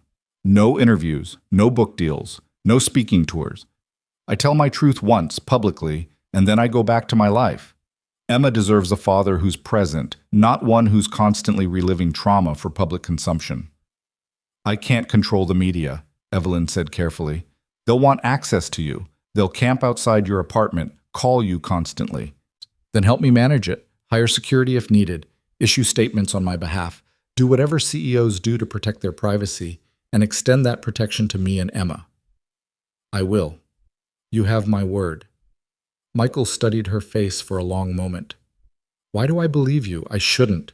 I should assume this is just another corporation making promises they won't keep, but something tells me you mean it. I do mean it, because you're right that I can't undo the past, but I can make sure the future is different. For Emma, for every other engineer who sees something wrong, for every passenger who trusts their lives to systems that need to be safe. Okay. Michael stood up and extended his hand. I'll be at your board meeting tomorrow. 10 a.m., right? 10 a.m. Evelyn shook his hand, feeling the calluses from his maintenance work. Thank you for trusting me, for being willing to do this. Don't thank me yet. You might regret bringing me in once the board realizes what you're really proposing. He walked her to the door. They're not going to just roll over and accept accountability. They're going to fight. They're going to threaten you, try to discredit both of us, do everything they can to protect the company. Let them try. I've got the truth on my side, and you. Truth doesn't always win, Evelyn. You know that as well as I do. Maybe not, but it's still worth fighting for. She paused at the threshold. Will you bring Emma? To the board meeting? Absolutely not. This isn't something she needs to see. I meant after, when this is over. I'd like to meet her if that's okay. Michael's expression softened. She'd like that.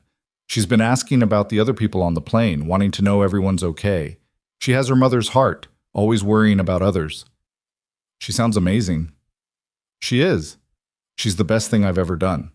He glanced at his watch. I need to get home. Rosa's been watching her all day, and Emma has school tomorrow. Of course. I'll see you at 10. Evelyn walked out of the Riverside complex into the evening air. The city hummed around her, traffic, voices, life happening at its usual frantic pace. She felt disconnected from it all, like she'd stepped sideways into a different version of reality where the rules she'd lived by no longer applied. Her phone buzzed with a text from Richard. Board wants full presentation on crash impact and recovery strategy. They're expecting you to spin this positively. Don't screw this up. She typed back, I'm not spinning anything. I'm telling the truth. Be prepared for fallout. His response came immediately. You're going to destroy everything we've built. Good, Evelyn wrote. It deserves to be destroyed. She silenced her phone and headed back to her hotel. She had a long night ahead of her, finalizing her statement, preparing for the battle that was coming.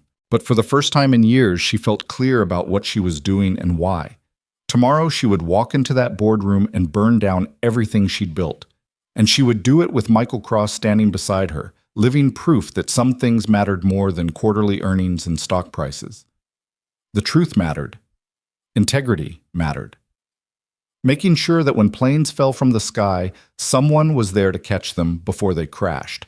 And if the board didn't like it, they could fire her. She'd survive. She'd figure out what came next. Maybe she'd discover what Michael had already learned, that honest work for honest pay, done for people who needed you, was worth more than all the corner offices in the world. She spent the night writing and rewriting her statement, trying to find words that captured the magnitude of what had happened without minimizing Michael's suffering or sensationalizing the crash. It was impossible. Every version felt inadequate. Finally, around 3 a.m., she gave up trying to make it perfect and settled for making it true. She wrote about the pressure guard system, about Michael's warnings, about the cover-up that had lasted 11 years. She wrote about Flight 847, about 300 people who almost died, about the man who saved them from a disaster he'd predicted. She wrote about her own complicity, about how she'd climbed to the top of a company without ever questioning whether its foundation was solid, about how she'd been so focused on quarterly results that she'd never stopped to ask what those results had cost. And she wrote about what came next. The grounding of all aircraft using pressure guard systems, the complete redesign, the public acknowledgement of wrongdoing, the scholarship fund in Sarah Cross's name, the restoration of Michael's reputation. The sun was rising when she finally finished. She showered, dressed in her best suit, armor for the battle ahead, and headed to Skybridge headquarters. The building was glass and steel, modern and imposing, designed to project power and success. Evelyn had loved it when they'd first moved in 5 years ago. Now it just looked like a monument to ego. She rode the elevator to the top floor. The boardroom was already set up. Long table, leather chairs, screens ready for her presentation. Richard was there early, pacing nervously. Please tell me you're not going through with this, he said when he saw her. I'm going through with it. Evelyn, the board is already concerned about the crash. If you come in here and tell them we've been covering up a safety flaw for 11 years, they will fire you on the spot. They might even try to claim you knew about it, that you're complicit. Then they'll be lying, and I'll deal with it. This is career suicide. Good thing I'm tired of this career. Evelyn set up her laptop and loaded her statement. Is Michael here? The maintenance worker? Yes, he's in the conference room down the hall. Evelyn, it's not too late to change your mind. We can spin this differently. We can... No more spinning, Richard. No more PR. Just truth. She looked at him directly. You can stay or you can go. But if you stay, I need you to support what I'm about to do. Can you do that? Richard looked like he might be sick, but after a moment he nodded. I think you're insane, but I'll support you. Someone should document this disaster for posterity. That's the spirit. The board members started arriving at 9:45. 11 of them, mostly men in expensive suits, all carrying the confidence that came from years of unchecked power. They greeted Evelyn with varying degrees of warmth, asked about her experience in the crash, expressed relief that she was okay. She smiled and played along, waiting. At 9:58, she went to get Michael. He was sitting alone in the conference room wearing a suit that looked borrowed, a bit too big in the shoulders, the tie slightly crooked. He looked uncomfortable and determined in equal measure. Ready? Evelyn asked. No, but let's do it anyway. They walked into the boardroom together. The board members looked up, confusion crossing their faces at the sight of this stranger in an ill-fitting suit. The chairman, Gerald Winters, frowned. Evelyn, we weren't expecting a guest. Who is this? This is Michael Cross, Evelyn said clearly. Former senior engineer at Skybridge Aviation, the man who saved Flight 847, and the man we wrongfully terminated 11 years ago for refusing to stay quiet about a fatal flaw in our pressure guard system. The room went absolutely silent. Gerald's face had gone pale. Beside him, Marcus Chen, the board member who'd been with the company longest, looked like he might pass out. Evelyn, Gerald said carefully, I think we should discuss this privately before... No! Evelyn's voice was firm. We're done doing things privately. We're done protecting the company at the expense of the truth. Michael is going to tell you exactly what he told management 11 years ago, and then I'm going to tell you what we're going to do about it. She gestured for Michael to sit. He took the empty chair at the far end of the table, looking at each board member in turn. His jaw was set. His hands were steady. And when he began to speak, his voice carried the weight of 11 years of injustice finally being heard. Michael's voice was steady as he began, but Evelyn could see his hands gripping the edge of the table. In 2014, I was the lead engineer on the pressure guard hydraulic integration team. My job was to ensure the system met not just regulatory standards, but real-world safety margins. During testing phase 3, I identified a critical flaw in the pressure relief valve sequence under extreme conditions. Gerald Winters shifted in his seat. Mr. Cross, I'm not sure this is the appropriate... Let him finish, Evelyn said sharply. You're going to hear all of it. Michael continued as if Gerald hadn't spoken. The flaw was specific but catastrophic. Under conditions of rapid altitude change combined with extreme temperature variation, the primary and secondary relief valves could freeze in sequence, creating a hydraulic pressure cascade. The system would essentially tear itself apart from the inside. I documented this in 17 separate reports. I demonstrated it in controlled testing. I showed management exactly what would happen. Marcus Chen had his hand over his mouth. 2 other board members were exchanging glances. One woman, Patricia Herrera, Evelyn remembered, was taking notes with shaking hands. I was told the testing conditions were unrealistic, Michael said, that the scenario I'd created would never occur in actual flight operations, that the cost of redesigning the system, approximately $40 million, wasn't justified by a theoretical risk. When I insisted on further testing, I was told to drop it. When I went to the FAA with my concerns, I was fired for insubordination and unauthorized disclosure of proprietary information. That's not exactly how it happened, Marcus said, his voice tight. You violated your NDA. You went outside proper channels. I followed every proper channel, Michael interrupted, his voice hardening. I submitted reports through the engineering chain of command. I presented to safety committees. I requested meetings with executive leadership, all of which were ignored or dismissed. I only went to the FAA after 6 months of trying to work within your system, and you destroyed my career for it." The room was silent. Gerald looked like he was calculating something, running through legal exposure and liability in his head. But Patricia Herrera was staring at Michael with something that looked like horror dawning. "Flight 847, she said quietly. "The crash. It was the pressure guard system?" "Yes." Evelyn pulled up her presentation, displaying the NTSB's preliminary findings on the screen. Multiple system failures originating in the hydraulic pressure management system. Rapid altitude changes during severe weather, combined with extreme temperature variation at cruising altitude. The exact conditions Michael predicted. She clicked to the next slide, showing Michael's original report from 2014. Side by side with the NTSB findings, the similarities were impossible to ignore. Same failure points, same cascade sequence, same catastrophic results. 307 people were on that flight, Evelyn said. 23 of them were children. All of them nearly died because this board decided $40 million was more important than fixing a known flaw. Now wait just a minute. Gerald was standing now, his face flushed. "You're making serious accusations without full context. The system passed all FAA requirements. Multiple independent engineers reviewed Mr. Cross's concerns and found them overstated. We made a reasonable business decision based on the best information available."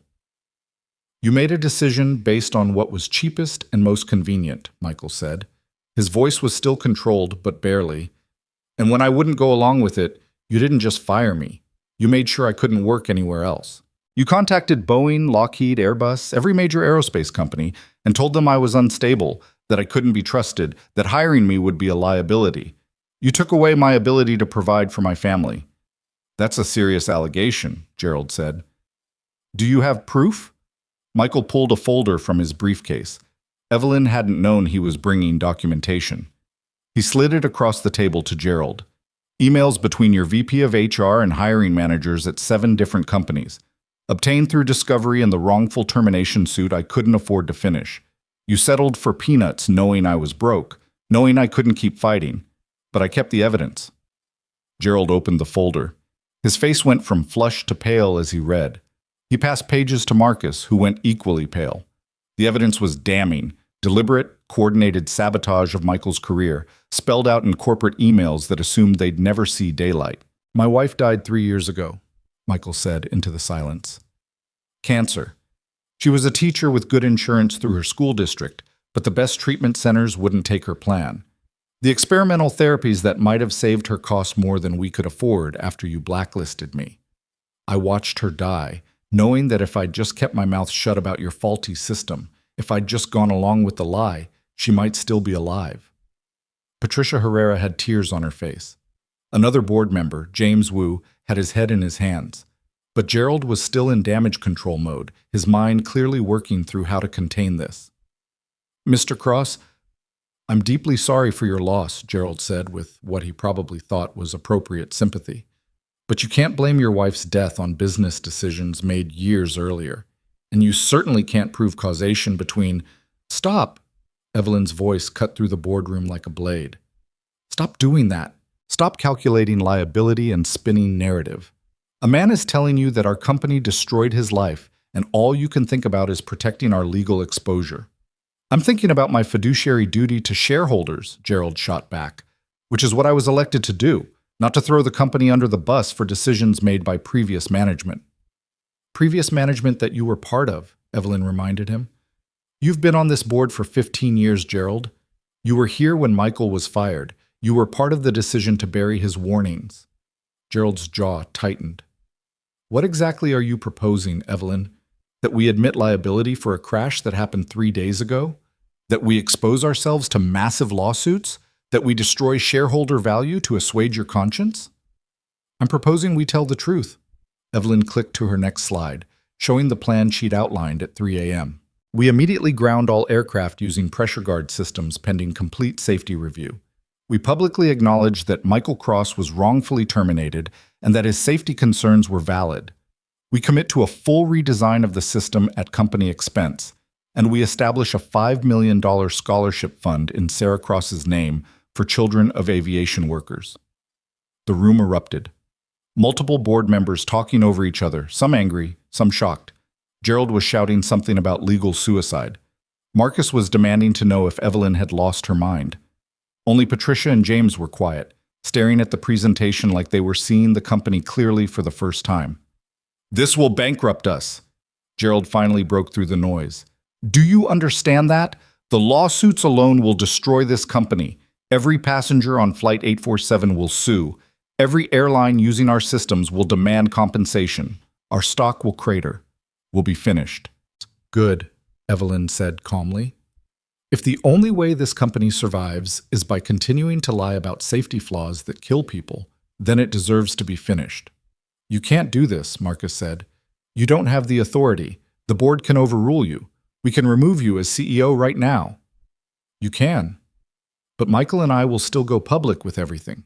The difference is whether Skybridge controls the narrative or whether it's controlled for us, whether we look like a company taking responsibility or a company that got caught." Patricia spoke for the first time since learning about the crash. "How many aircraft are we talking about? How many planes are flying right now with this system?" Evelyn had known someone would ask. She'd done the research. 417 commercial aircraft worldwide, another 63 military, and about 200 in private or corporate use, roughly 680 aircraft total. "And you want to ground all of them?" Patricia's voice was faint. "The economic impact alone, airlines will sue us for every dollar they lose." "They should sue us," Evelyn said. "We sold them a faulty system and told them it was safe. We lied to regulators. We destroyed the career of the one engineer who tried to stop this. They should sue us, and they should win, and we should pay every penny we owe." Gerald was pacing now, his hands clenched. "I want to speak with Evelyn privately. The rest of you, take 15 minutes. "No," Evelyn said. "Whatever you have to say, you can say it in front of Michael and the full board. No more private conversations. No more backroom deals." Gerald turned to face her, and his expression had shifted from anger to cold calculation. "You realize what you're doing, don't you? You're not just destroying this company. You're destroying your own reputation. Every CEO job in America will disappear the moment you admit liability. You'll never work in corporate leadership again. I know. Your stock options will be worthless. Your compensation package will evaporate. Everything you've worked for, I don't care." Evelyn met his eyes steadily. "I fell out of the sky 3 nights ago, Gerald. I thought I was going to die. And when the plane finally stopped sliding through that field, when I realized I was still alive, do you know what my first thought was? Not about the company, not about my career, about whether I'd lived a life worth living, and the answer was no." She clicked to her final slide. A photo of Flight 847's wreckage, illuminated by emergency lights. 307 people walked away from this crash because Michael Cross refused to give up, because he kept fighting to save us, even after we destroyed his life. "I'm done being the kind of person who would have destroyed him. I'm done building success on lies." James Wu cleared his throat. He was older than the others, nearly 70, with kind eyes behind wire-rimmed glasses. "I think we need to consider Evelyn's proposal seriously, not because it's good for business, it clearly isn't, but because it's the right thing to do." "The right thing?" Gerald spun on him. "James, be realistic. If we admit liability, we're done. Every shareholder will sue. The SEC will investigate. We'll be criminally liable for covering up safety violations." "Then perhaps we deserve to be," James said quietly. "I've been on this board for 12 years. I was here when Mr. Cross raised his concerns. I remember voting to terminate his employment. I remember thinking we were protecting the company. But we weren't protecting the company. We were protecting ourselves from accountability." Patricia nodded slowly. "James is right. I voted the same way. We all did. We chose profit over safety, and people almost died because of it. Maybe it's time we faced consequences for that." "You're both insane," Marcus said. "You're talking about destroying billions in shareholder value, about putting thousands of employees out of work, about decimating an entire sector of the aviation industry." "We're talking about telling the truth," Patricia corrected. "About making sure this doesn't happen again. About giving Mr. Cross back what we took from him."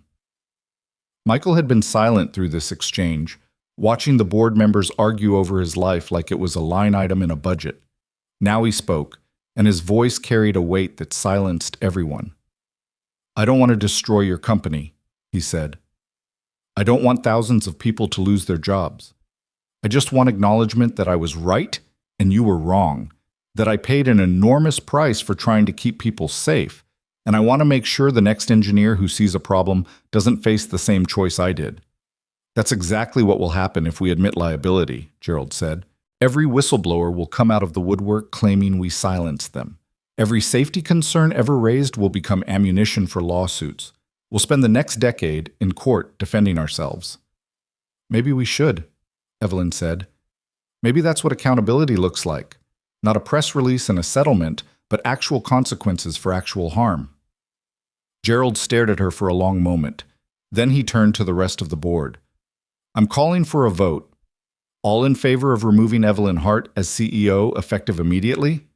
5 hands went up. Gerald, Marcus, and 3 others who'd been silent through most of the discussion. But 6 hands stayed down. Patricia, James, and 4 others who were looking at Michael with something like shame on their faces. Gerald's expression darkened.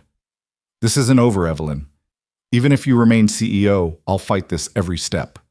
I'll leak to the press that you're unstable, that the crash affected your judgment. I'll make sure everyone knows you're sacrificing the company for personal redemption." "Do whatever you need to do," Evelyn said. "But I'm moving forward with the plan. Tomorrow morning, I'm holding a press conference. I'm going to announce the grounding of all pressure guard systems. I'm going to publicly acknowledge what we did to Michael, and I'm going to take full responsibility for the company's actions, past and present." "You'll be sued personally," Gerald warned. "Shareholders will claim you violated your fiduciary duty. You'll lose everything." "I already lost everything that mattered when I stopped being someone who would do the right thing." Evelyn closed her laptop. "This meeting is over. Those of you who want to support what needs to happen, I'll see you tomorrow at the press conference. Those of you who want to fight it, talk to your lawyers. Either way, the truth is coming out." She stood up. Michael stood with her. Together they walked out of the boardroom, leaving behind the chaos of angry voices and shocked silence. In the hallway, Michael finally let out the breath he'd been holding. "That went about as well as I expected." "You were perfect," Evelyn said. "Calm, factual, damning. Everything they needed to hear." "Half of them still don't want to hear it. That Gerald guy is going to make your life hell." "Let him try. I've survived worse." Evelyn paused at the elevator. "Thank you for doing that. I know how hard it was. It needed to be done. For Sarah, for Emma, for every passenger who gets on a plane trusting it's safe." Michael pressed the elevator button. "What happens now?" "Now I go prepare for the press conference. And you go home to your daughter. Tell her what you did today. Tell her that her father stood up to the people who hurt him and told them the truth." The elevator arrived. They stepped inside and Evelyn pressed the button for the ground floor. As the doors closed, Michael spoke again. "You're going to lose everything, you know. Your job, your reputation, probably your savings. Was it worth it?" Evelyn thought about that moment in the plane when everything was falling. The terror, yes, but also the clarity. The sudden understanding that nothing she'd built mattered if it was built on lies. "Ask me again in a year," she said. "But right now? Yes, it was worth it." The press conference the next morning was chaos from the start. Every major news outlet sent crews. Aviation reporters, business journalists, even the tabloids showed up sensing blood in the water. They packed the conference room at Skybridge headquarters, cameras rolling, questions shouted before Evelyn even reached the podium. Richard stood beside her, looking like he'd aged 10 years overnight. Patricia Herrera and James Wu were there too, the only board members who'd agreed to stand with her. The rest had made their opposition clear. Gerald was already on CNBC claiming Evelyn had suffered psychological trauma from the crash and shouldn't be trusted with company decisions. Evelyn stepped to the microphone. The room gradually quieted, hundreds of eyes focused on her. She thought about Michael, at home with Emma, watching this on television. She thought about the passengers from Flight 847, scattered across the country, wondering if they'd really been as close to death as it had felt. She thought about the truth, and how it was about to blow up everything she'd spent 20 years building. Good morning. I'm Evelyn Hart, CEO of Skybridge Aviation Technologies. I'm here to make a statement about Flight 847 and about failures within this company that go back more than a decade. The room erupted with shouted questions. Evelyn held up her hand. I won't be taking questions until after my statement. Please hold your comments. She took a breath and began. On Saturday night, Flight 847 from Seattle to New York experienced multiple system failures that resulted in an emergency landing. 307 people were on that flight. 23 were children. All of them survived because a passenger named Michael Cross, a former pilot, helped land the aircraft safely. Cameras flashed. Reporters scribbled notes. Evelyn continued, "What you don't know is that Michael Cross is also a former employee of Skybridge Aviation. In 2014, he was our lead engineer on the pressure guard hydraulic system, the same system that failed on Flight 847. Mr. Cross identified a critical flaw in that system during testing. He documented it extensively. He warned management that under specific conditions the system could fail catastrophically. He was right." The room had gone completely silent. Every reporter was leaning forward, sensing the magnitude of what she was saying. Skybridge management dismissed his concerns. When he persisted, when he went to federal regulators with safety data, we terminated his employment. We then systematically prevented him from working anywhere else in the aerospace industry. We destroyed his career because he tried to keep people safe. Patricia Herrera was crying openly. James Wu had his hand on her shoulder. Richard looked like he might pass out. On Saturday night, the flaw Mr. Cross warned us about caused Flight 847 to fail. And the man we fired saved everyone on board from a disaster we could have prevented 11 years ago if we'd listened to him. If we'd put safety before profit. If we'd had the integrity to admit we were wrong. Evelyn pulled out a sheet of paper. Her hands were shaking, but her voice stayed steady. Effective immediately, Skybridge Aviation is grounding all aircraft using pressure guard hydraulic systems pending complete safety review and redesign. We are publicly acknowledging that Michael Cross was wrongfully terminated and that his safety concerns were valid and ignored. We are committing to full transparency with federal regulators about the system's flaws and our company's failure to address them. The room exploded, reporters shouting, cameras flashing. Evelyn spoke over the noise. Furthermore, Skybridge is establishing a $5 million scholarship fund in the name of Sarah Cross, Michael's late wife, for children of aviation workers who die in the line of duty. And I am personally apologizing to Michael Cross, to his daughter Emma, and to every passenger who has ever trusted their lives to a system we knew was flawed. She stepped back from the microphone. The questions came like bullets. Was she resigning? Was the company filing for bankruptcy? Were there criminal charges pending? What about the lawsuits? What about shareholder value? What about the FAA investigation? Richard stepped up to the microphone. Ms.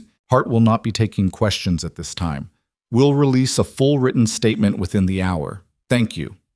He practically dragged Evelyn off the stage as reporters surged forward, still shouting questions. Security held them back as Evelyn and her small group escaped to the elevator. In the executive suite, the phone was already ringing off the hook. Richard's assistant looked pale. CNN wants a live interview. The Wall Street Journal is demanding comment on stock impact. The FAA has called 3 times. And Mr. Winters wants to speak with you immediately. Tell them all I'll respond to official requests through proper channels, Evelyn said. And tell Gerald he can speak to me through my lawyer. Her phone buzzed, a text from a number she didn't recognize. You did the right thing. Emma is proud. So am I. Michael. Evelyn sat down at her desk and opened her laptop. Her email was flooded. Angry messages from board members, concerned messages from employees, interview requests from every media outlet in America. Skybridge stock had already dropped 18%, and trading had been halted pending further news. Patricia Herrera appeared in her doorway. The rest of the board is meeting right now, without us. They're going to try to remove you tonight. Let them. Evelyn felt strangely calm. I said what needed to be said. If they want to fire me for it, that's their choice. You're not worried? I'm terrified, but not about losing this job. I'm terrified about whether I did enough. Whether one press conference and a grounding order actually fixes anything, or if it's just performance. James Wu joined Patricia in the doorway. The FAA just announced they're launching a comprehensive investigation into pressure guard systems, and into Skybridge's safety protocols. They're requesting all documentation related to Michael Cross's employment and termination. Good. Give them everything. Full cooperation. Evelyn, they could find grounds for criminal charges against the company and potentially against individual executives. Then we'll face those consequences. That's what accountability means. Patricia and James exchanged glances. Then Patricia spoke. We're with you, whatever happens. We voted to keep you as CEO yesterday, and we're standing by that choice. You did something incredibly brave and incredibly stupid, and we're going to help you see it through. Even if it costs you your board positions? Especially then, James said. I'm 72 years old. I've made enough money to last 3 lifetimes. What I haven't done enough of is the right thing. Better late than never. Evelyn's throat tightened. Thank you, both of you. They left her alone to face the tsunami of calls, emails, and media requests. By evening, the story had gone viral. Flight 847 was trending worldwide. News outlets were tracking down passengers for interviews. Someone had found Michael's address, and reporters were apparently camped outside his building, despite Evelyn's explicit request for his privacy. She called him immediately. Michael, I'm so sorry. I'm sending security to your building right now, and I'm having my lawyer draft a cease and desist for any outlet that harasses you or Emma. It's okay, Michael said, though she could hear Emma crying in the background. Rosa's handling it. She's better at dealing with reporters than I am, but Emma's scared. She doesn't understand why people want to talk to her daddy so badly. Tell her he's a hero. Tell her the whole world wants to thank him for saving people. I'm not a hero. I just did what needed to be done. There was a pause. Emma wants to know if the butterflies on the plane were okay. She's worried about them. Evelyn smiled despite everything. Tell her I'll personally check on every butterfly that was transported on Flight 847. I'll make sure they all arrived safely. She'll hold you to that. Good. She should. After they hung up, Evelyn spent an hour making that promise reality. She contacted the Cargo Manifest Department, tracked down 3 shipments of butterflies that had been on the flight, part of a conservation program. 2 shipments had survived fine. The third had suffered casualties during the emergency landing. She had the company make a substantial donation to the conservation program in Emma's name and got them to send her pictures of healthy butterflies for Emma. It was the smallest thing she could do. But it mattered to an 8-year-old who'd already lost too much, and that made it important. By midnight, Gerald and his faction had forced an emergency board vote. Evelyn was removed as CEO effective immediately. Patricia and James both resigned from the board in protest. The company's stock had dropped 42%. 3 major airlines had filed preliminary lawsuits. The FAA investigation was expanding by the hour. Everything was falling apart exactly as predicted. Evelyn cleaned out her office at 2 a.m., alone, except for security. 20 years of work packed into 4 boxes. Photos, awards, personal items that had meant something once. She left her nameplate on the desk. Let whoever came next deal with it. As she carried the last box to her car, Richard appeared in the parking garage. He looked exhausted, but not angry. You got what you wanted, he said. The truth is out. The company's stock is in free fall. You're fired. Michael Cross is vindicated. Congratulations. That's not what I wanted. I wanted to fix what was broken. You broke it more. You realize that, right? Thousands of employees are going to lose their jobs when this company collapses. All those aircraft grounded, that's costing airlines millions per day. The economic damage is catastrophic. And if I'd stayed quiet, more planes would have crashed. More people would have died. The economic damage would have been worse. Richard sighed. I know. I hate that you're right, but you are. I just wish there'd been a way to do this that didn't destroy everything. He handed her an envelope. Your severance. It's not much, the board made sure of that. But it's something. Evelyn took the envelope without opening it. What will you do now? Look for another job. Hope my association with you doesn't make me unemployable. He smiled slightly. Though, honestly, I'm not sure I want another PR job. Maybe I'll try something where I'm not paid to spin the truth. Let me know if you figure out what that is. I might join you. They shook hands, and Richard walked away. Evelyn loaded her boxes into her car and sat in the driver's seat for a long moment, staring at the Skybridge building. She'd climbed so high, sacrificed so much, built an empire on foundations she'd never questioned, and now it was gone. All of it. Career, reputation, the identity she'd spent 2 decades constructing. She felt lighter than she had in years. Her phone buzzed with a text from Michael. "Emma wanted me to send you this." A photo appeared. A child's drawing of an airplane, colored in careful detail. People visible through the windows, all smiling, butterflies flying alongside the plane. At the bottom, in a child's handwriting, "Thank you for making sure the butterflies were okay. Love, Emma." Evelyn stared at that drawing until her vision blurred. This was what mattered, not stock prices or quarterly earnings or corner offices. A child who still believed in kindness, a father who'd sacrificed everything for integrity. People who survived because someone refused to stay silent. She texted back, "Tell Emma the butterflies said thank you, too, and tell her I promise, no more planes will fall because grown-ups were too scared to tell the truth." She drove home through empty streets, the city sleeping around her. Tomorrow would bring more chaos, more lawsuits, more investigations, more reporters demanding statements. Her life as she'd known it was over. But somewhere in Queens, an 8-year-old girl was sleeping safely because her father had stood up to a room full of powerful people and told them they were wrong. And that same man had caught Evelyn when she was falling, not just from the sky, but from a life that had stopped making sense years ago. She'd lost everything, and somehow, impossibly, she'd never felt richer. The first week after Evelyn's firing was a blur of legal consultations, media requests she declined, and sleepless nights in her apartment wondering what came next. She'd expected regret, expected to wake up panicking about what she'd thrown away. Instead, she felt something close to peace. On Thursday morning, her doorbell rang at 7 a.m. She opened it to find Michael standing there with 2 cups of coffee and a paper bag that smelled like fresh bagels.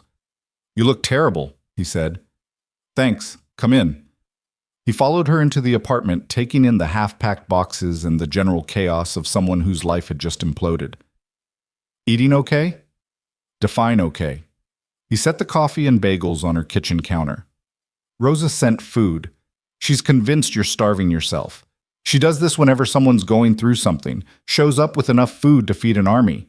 Evelyn opened the bag to find not just bagels, but containers of homemade soup, rice, some kind of chicken dish that smelled incredible. Her eyes stung. "I don't even know her." "She knows you did right by me.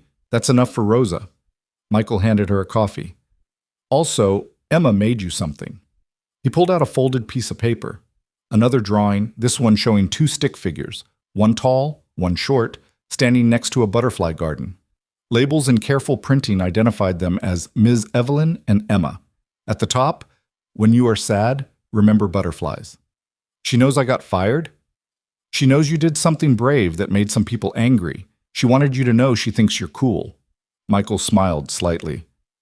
Her word, not mine. Evelyn set the drawing on her counter where she could see it. "How is she handling everything? The reporters? The attention?" "Better than I am, honestly. Rosa's been amazing. She's the one dealing with the press, telling them to leave us alone.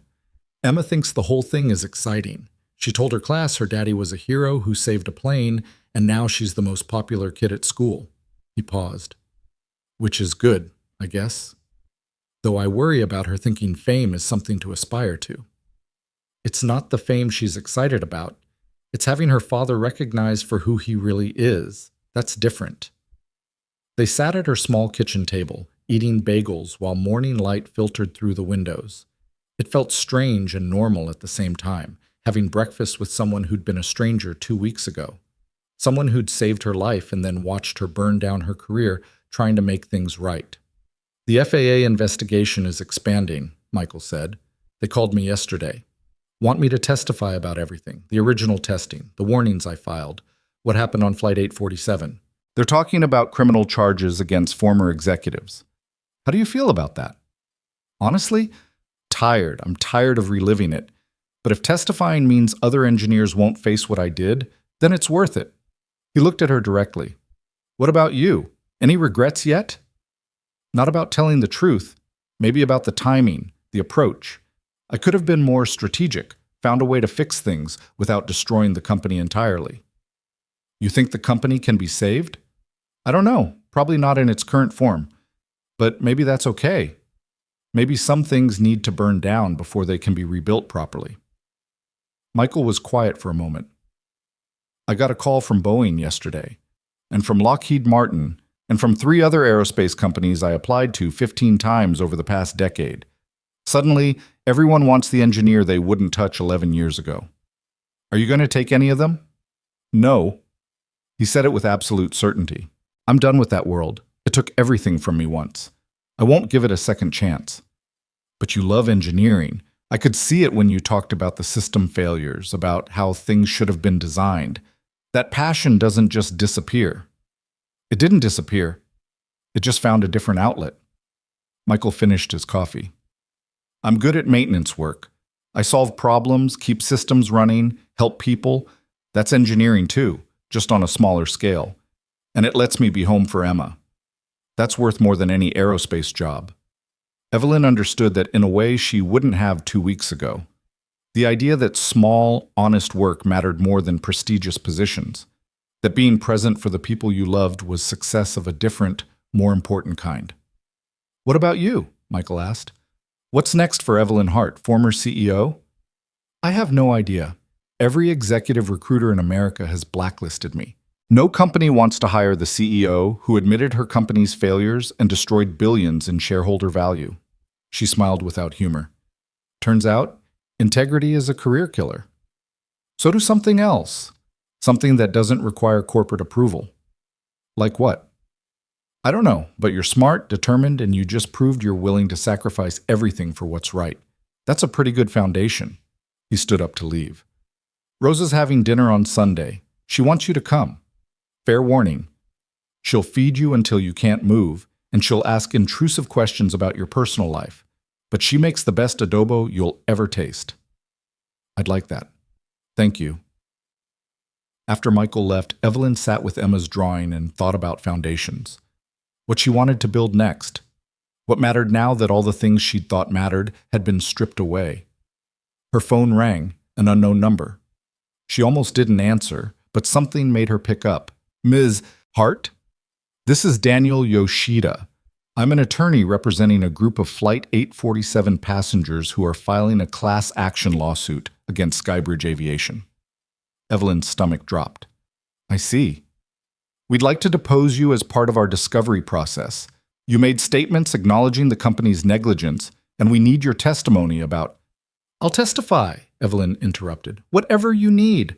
I'll tell you everything I know about the pressure guard system, about the cover-up, about all of it. I won't fight you on this. There was surprised silence on the other end. You understand this could increase your personal liability? Your public statements already make you vulnerable to... I understand. I'll testify anyway. Those passengers deserve compensation for what they went through. If my testimony helps them get it, then that's what I'll do. Daniel paused. I've been doing this work for 20 years. I've never had a former executive volunteer to help plaintiffs sue their own company. First time for everything. Evelyn felt something settle in her chest. Send me whatever paperwork you need.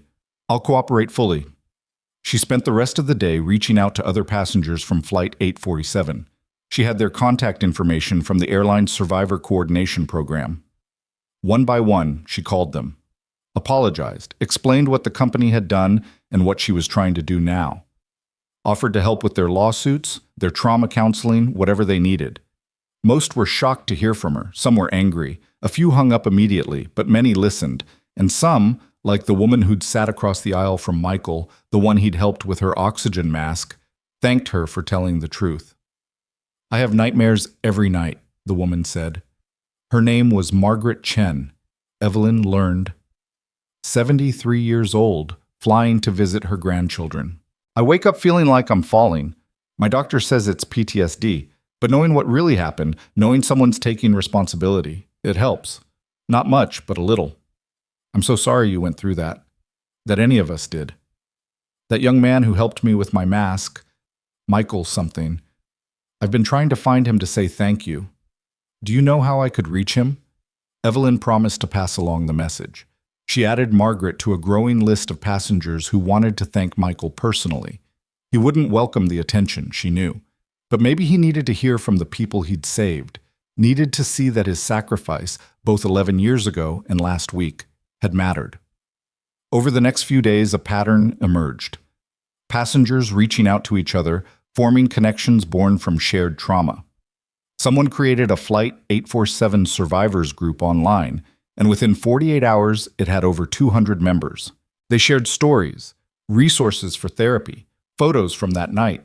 They supported each other through panic attacks and nightmares and the simple struggle of getting back on an airplane. Evelyn joined the group, posted her apology there too, along with an explanation of what had happened and what she was doing to fix it. The response was mixed, some anger, some forgiveness, mostly just people trying to process what they'd survived. One post stopped her cold.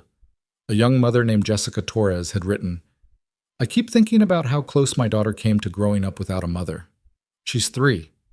She wouldn't even remember me. My husband and I are fighting because he doesn't want me to fly anymore, but my job requires travel. I don't know how to move forward." Evelyn spent an hour crafting a response about trauma and healing and the importance of professional help. But what Jessica really needed wasn't advice from a disgraced CEO. She needed practical support, therapy, maybe job counseling, resources for families dealing with PTSD. An idea began forming, a small seed of possibility. By Sunday evening, Evelyn showed up at Rosa's apartment with flowers and a bottle of wine she'd agonized over choosing. Rosa opened the door wearing an apron covered in flour, her face lighting up with welcome. "Evelyn, come in, come in." Michael's in the kitchen pretending to help. Emma's showing off her butterfly collection to anyone who'll look at it. The apartment was warm and loud and full of people. Rosa's extended family, apparently, cousins and nephews, and a grandmother who spoke only Tagalog but smiled at Evelyn like she was already part of the clan. Michael was indeed in the kitchen, chopping vegetables while arguing good-naturedly with someone about the proper way to cook rice. And Emma, 8 years old with dark hair and 2 braids, wearing a t-shirt with a monarch butterfly on it, bouncing on her toes with barely contained excitement. "Are you Ms. Evelyn?" She didn't wait for an answer. "Daddy says you're the one who made sure the butterflies were okay. Do you want to see my collection? I have 43 books about butterflies, and I've seen 17 different species, and I'm going to be a lepidopterist when I grow up." "Emma, breathe," Michael said from the kitchen, but he was smiling. "Let Ms. Hart get through the door first. It's just Evelyn, and I would love to see your collection." Emma grabbed her hand and pulled her toward a bookshelf crammed with field guides, picture books, and scientific texts that seemed far too advanced for an 8-year-old. But as Emma started explaining the life cycle of the monarch butterfly with perfect accuracy, Evelyn realized this child was exactly like her father, absolutely certain about what she loved, undeterred by whether it fit other people's expectations. "The milkweed is the most important part," Emma explained seriously. "Without it, the caterpillars can't eat, and the whole species would die. That's why conservation matters. You have to protect the things that protect other things, you know?" "That's very wise," Evelyn said, and meant it. Dinner was chaos in the best possible way. Too much food, too many conversations happening at once, Rosa constantly refilling plates and refusing to let anyone leave the table until they'd eaten more than humanly possible. Evelyn sat between Michael and Emma, listening to stories about Rosa's nursing work, about Emma's school play, about the cousin who was getting married next month. Normal life, family life.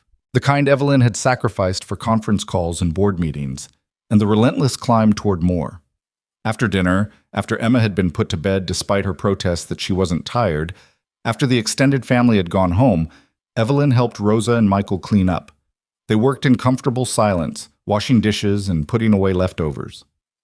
"You look better," Rosa observed. "Less like someone about to shatter." "I feel better. More settled, maybe, even though everything's still a mess." "What will you do now?" Rosa asked. "For work, I mean." Evelyn dried a plate carefully before answering. "I've been thinking about that. About what actually matters. And I keep coming back to the people on that flight, what they're dealing with now, what they need to heal." She told them about her idea. A nonprofit organization focused on supporting survivors of aviation disasters. Not just immediate crisis response, but long-term help, therapy, legal support, job counseling for people whose careers were disrupted, family services. Everything she wished had existed for Michael and Sarah 11 years ago. I have some savings left, she said, enough to get it started, and I've been researching similar organizations for survivors of other traumas. There's a blueprint for this kind of work. I just need to adapt it. Michael was leaning against the counter, his expression thoughtful. You want to help people deal with the aftermath of crashes? I want to help them rebuild their lives after trauma. Aviation disasters specifically, because that's what I know now. But the principle is the same. When something terrible happens, people need more than thoughts and prayers. They need practical support and someone who understands what they're going through. That's good, Rosa said quietly. That's really good. Sarah would have loved that idea, helping people nobody else thinks to help. The problem is credibility, Evelyn admitted. Who's going to trust a nonprofit run by the CEO who admitted her company caused a crash? I'm the worst possible face for this kind of organization. Then don't be the face, Michael said. Be the foundation. Do the behind-the-scenes work. Fundraising, administration, building the programs. Let other people be the public advocates. Like who? Like Flight 847 survivors who want to help other survivors. Like the families of people who've been through this. Like... He paused, considering. Like me, maybe, if you want. Evelyn stared at him. You'd do that? Work with me on this? Part-time. I'm not giving up my maintenance job. I meant what I said about being there for Emma. But a few hours a week consulting on safety issues, maybe talking to families dealing with aviation trauma, I could do that, if it helps. It would help enormously. Evelyn felt tears threatening again. She seemed to cry more in the past 2 weeks than in the previous 2 years. Thank you for trusting me with this, for believing I can do something good. You already did something good, Rosa said firmly. You told the truth when lying would have been easier. You sacrificed your career for integrity. That's the foundation everything else builds on. They finished cleaning in thoughtful silence. When Evelyn left an hour later, Emma's latest drawing tucked carefully in her bag, she felt something she hadn't felt since before the crash. Purpose, direction, a sense that what came next might actually matter. The following week was a whirlwind of activity. Evelyn filed paperwork to establish the nonprofit. She called it the Sarah Cross Foundation for Aviation Safety and Survivor Support, with Michael's permission. She reached out to trauma counselors, legal aid organizations, and other survivor advocacy groups. She connected with Flight 847 passengers who wanted to help, who understood viscerally what future survivors would need. The FAA investigation concluded that Skybridge had knowingly covered up safety flaws and that multiple executives should face criminal charges. Gerald Winters and Marcus Chen were arrested. 2 other board members resigned. The company filed for bankruptcy protection as lawsuits multiplied. Evelyn testified at every hearing, deposition, and trial she was asked to participate in. She held nothing back. Every detail of what she'd learned, every document she'd found, every conversation she'd had with Michael about what the company had done. The plaintiff's attorneys loved her. Defense attorneys looked at her like she was insane. Other executives started avoiding her at legal proceedings, like integrity might be contagious. Skybridge's bankruptcy proceeded messily. The company was essentially dismantled, its assets sold to pay settlements. Hundreds of employees lost their jobs. The aviation industry was in turmoil as the full extent of the pressure guard failures became public. But something else happened too. Other engineers started coming forward with safety concerns they'd been afraid to raise. Other companies started reviewing their whistleblower protections. The FAA announced sweeping changes to how safety reports were handled and investigated. Michael's vindication was complete. Every aerospace company that had blacklisted him issued public apologies. Boeing offered him not just a job, but a senior position leading safety oversight. He turned them all down and kept showing up to his maintenance job, kept being home when Emma got off the school bus, kept living the life he'd built from the ruins of the one they'd destroyed. Don't you want it back? Evelyn asked him one afternoon as they worked together on foundation planning. They'd rented a small office space, just 2 rooms and a shared bathroom, but it was theirs. The career, the prestige, the recognition you deserve? I have what I deserve, Michael said simply. A daughter who knows her father has integrity, a job that lets me sleep at night, Friends who value honesty over status. That's enough. Most people would want more. Most people didn't watch their wife die while being unable to afford the treatment that might have saved her. Most people didn't spend 11 years learning that the only thing that really matters is being able to look at yourself in the mirror without flinching. He looked at her directly. You're still learning that lesson, but you're getting there. He was right. Evelyn was learning to measure success differently. Not by title or salary or corner office, but by whether she'd done something that mattered, whether she'd helped someone who needed it, whether she could sleep at night knowing she'd told the truth, even when it cost her everything. The Sarah Cross Foundation launched officially 6 months after the crash. The ceremony was small, just Flight 847 survivors, Emma and Rosa, a handful of trauma counselors and legal advocates who'd agreed to partner with them. No press, no politicians, no corporate sponsors, just people who understood what it meant to survive something terrible and wanted to help others do the same. Emma cut the ribbon with oversized scissors, her face serious with the importance of the moment. She was wearing a butterfly necklace Evelyn had given her, delicate silver wings that caught the light. My mommy would be so happy about this, Emma said to the small crowd. She always said the most important thing is helping people who need help. That's what this place does, and that's what makes it special. Michael's eyes were wet. Rosa was openly crying. Evelyn felt her throat close up with emotion. They'd done it. Built something good from something terrible. Created support that would help people rebuild their lives after trauma. It wouldn't bring back Sarah. Wouldn't erase the 11 years Michael had suffered. Wouldn't undo the crash or the fear or the damage. But it was something. It was honest work that mattered. That night, Evelyn stood in the foundation's small office and looked at the walls they had decorated with photos. Flight 847 survivors smiling at their first support group meeting. Emma's butterfly drawings scattered throughout. Michael's original safety reports, framed now as a reminder of why this work existed. A quote from Sarah Cross, something Michael had shared.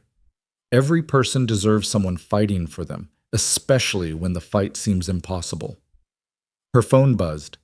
A text from Margaret Chen, the elderly woman from the flight. Just got on an airplane for the first time since the crash. Terrified but doing it. Your foundation's counselor helped me prepare. Thank you for everything. Another text. This one from Jessica Torres, the young mother. 3 months of therapy through your program, and I'm finally sleeping through the night. My daughter won't grow up with a mother who's afraid of the world. Thank you. And a third from someone she didn't know. I'm a mechanical engineer at an aircraft manufacturer. I found a safety flaw in a system my company is about to deploy. I was going to stay quiet, didn't want to end up like Michael Cross.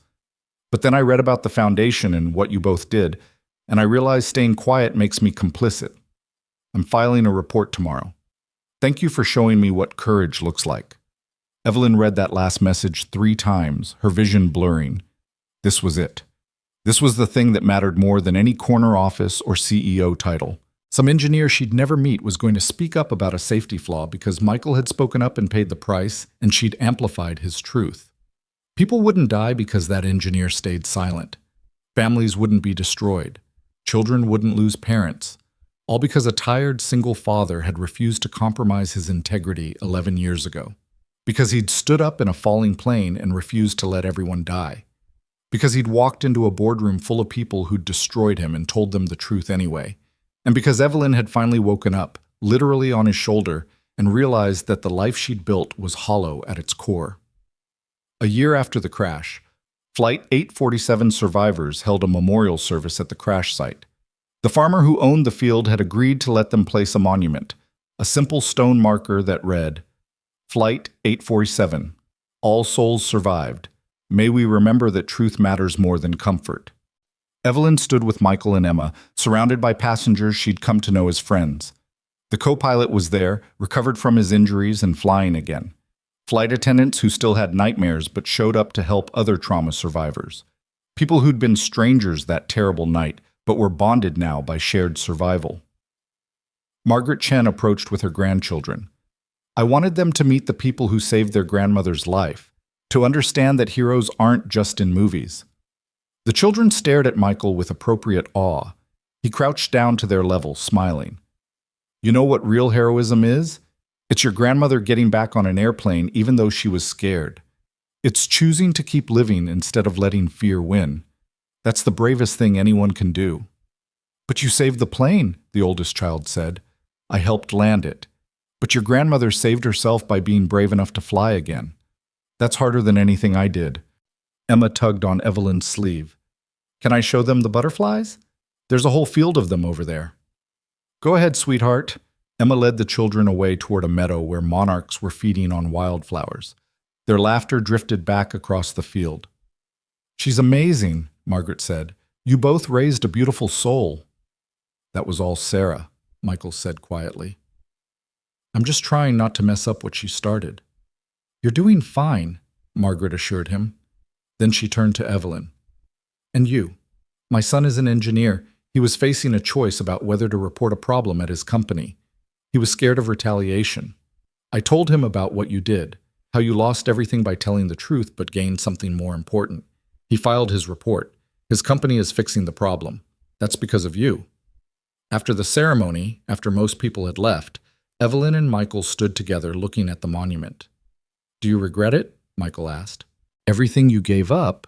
Not even a little bit. You were right that day in the church. Some things need to burn down before they can be rebuilt. I needed to burn down my life to build one that actually mattered. And the foundation, is it what you hoped? It's better.